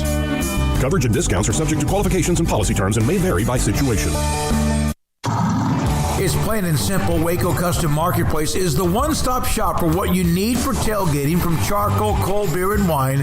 And, of course, customize your order with brisket, tri-tip, sausage, wings, smoked pork tenderloin, country-style or pork spare ribs, marinated beef and chicken fajita meat, ground beef and chili, meat, hot dogs, and burgers, buns, seasoning, sauces, chips. There's fresh baked bread and kolaches every day, breakfast sausage links, and you can also customize your favorite cut of steaks from select, choice, or prime, bacon wrapped fillets, ribeyes, New York strip, sirloin, T-bone, and porterhouse.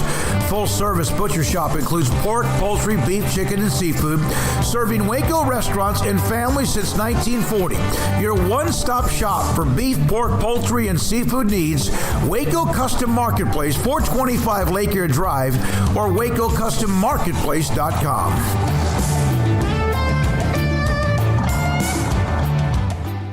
From the first workout to the last practice, sports is an incredible challenge.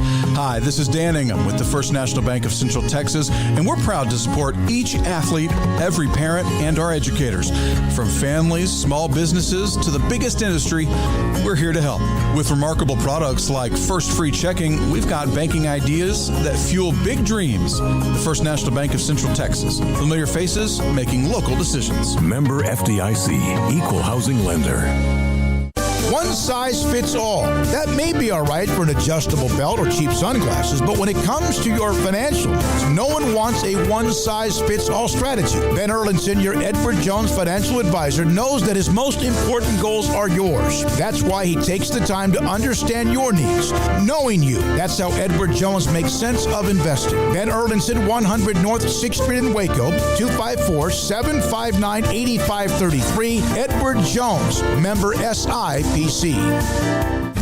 Shorty's Pizza Shack at 12th and Bagby is a homegrown, family-owned and operated must-visit pizza place in Waco. Fantastic pizza by the slice or get the whole pie to share. Great happy hour specials every single day, and it's not just pizza. Great wings. You have to try the Sikkim sauce, chili cheese fries, pizza pillows, and more. Dine in for a great hangout or carry-out. Order online at shortyspizzashack.com or do yourself a favor and bring your crew to the restaurant at 12th and Bagby. Shorty's Pizza Shack. Tell them Paul sent you by.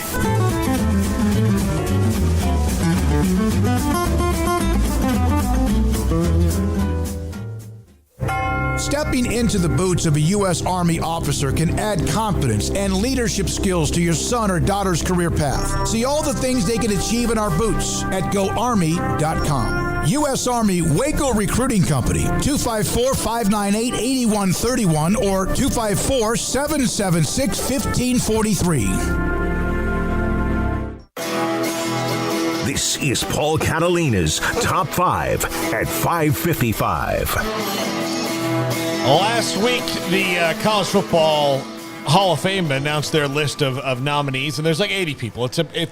It's almost impossible to whittle down. So I thought I would do a couple of top fives this week on some guys who are on the ballot and some guys that maybe look at. This today is the must-haves. I think if you're going to put anybody in the class, these five are must-haves in the class.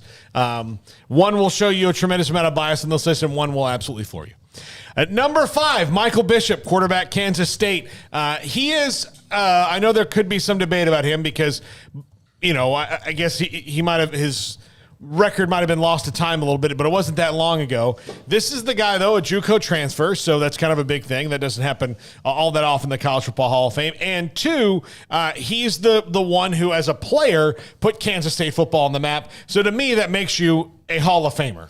Bill Snyder put him on the map, but he was the guy that took him over. He was the player that did. Yes, he was the one that was the difference maker.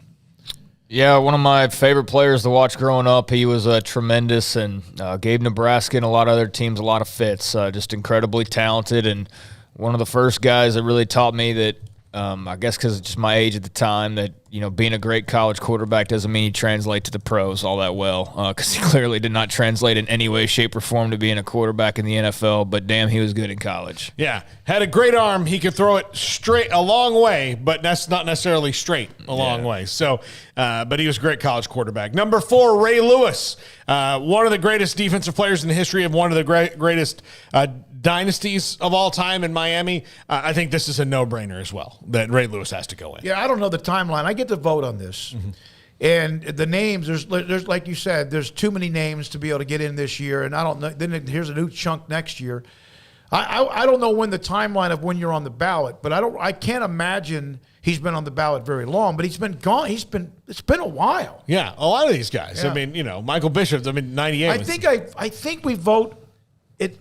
There's a large list for the current modern day, the high level. I think we vote 8 to 12 names. I don't think it's 12. I think it's more like 8.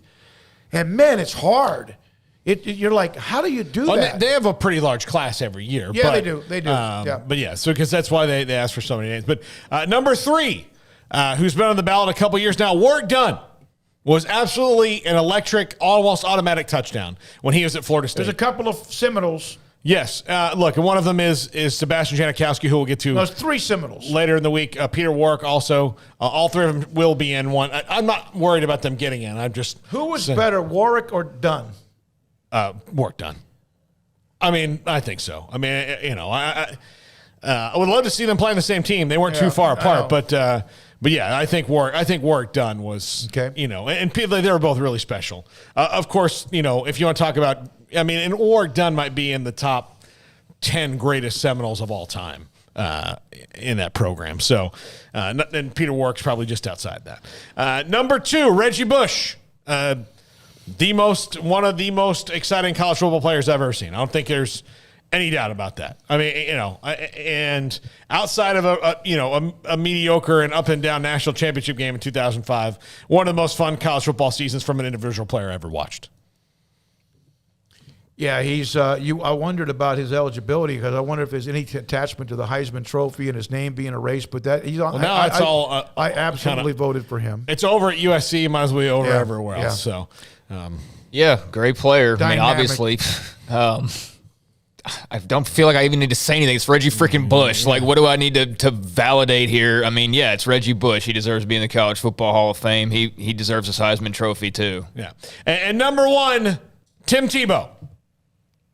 I want you guys to understand this. The number 1 most important person to put in the College Football Hall of Fame this year is a person I do not like with extreme prejudice. Well, you can not like somebody, but then you also have to still admire the greatness. But I'll tell you, as he was the face of college football, he's a 2-time Heisman Trophy finalist, a 2-time national champion. He's one of the great college football players of all time. I do think that his touchdown record is a little bit overblown since there's a bunch of 1-yard runs, but still, he still scored them, and he still did it.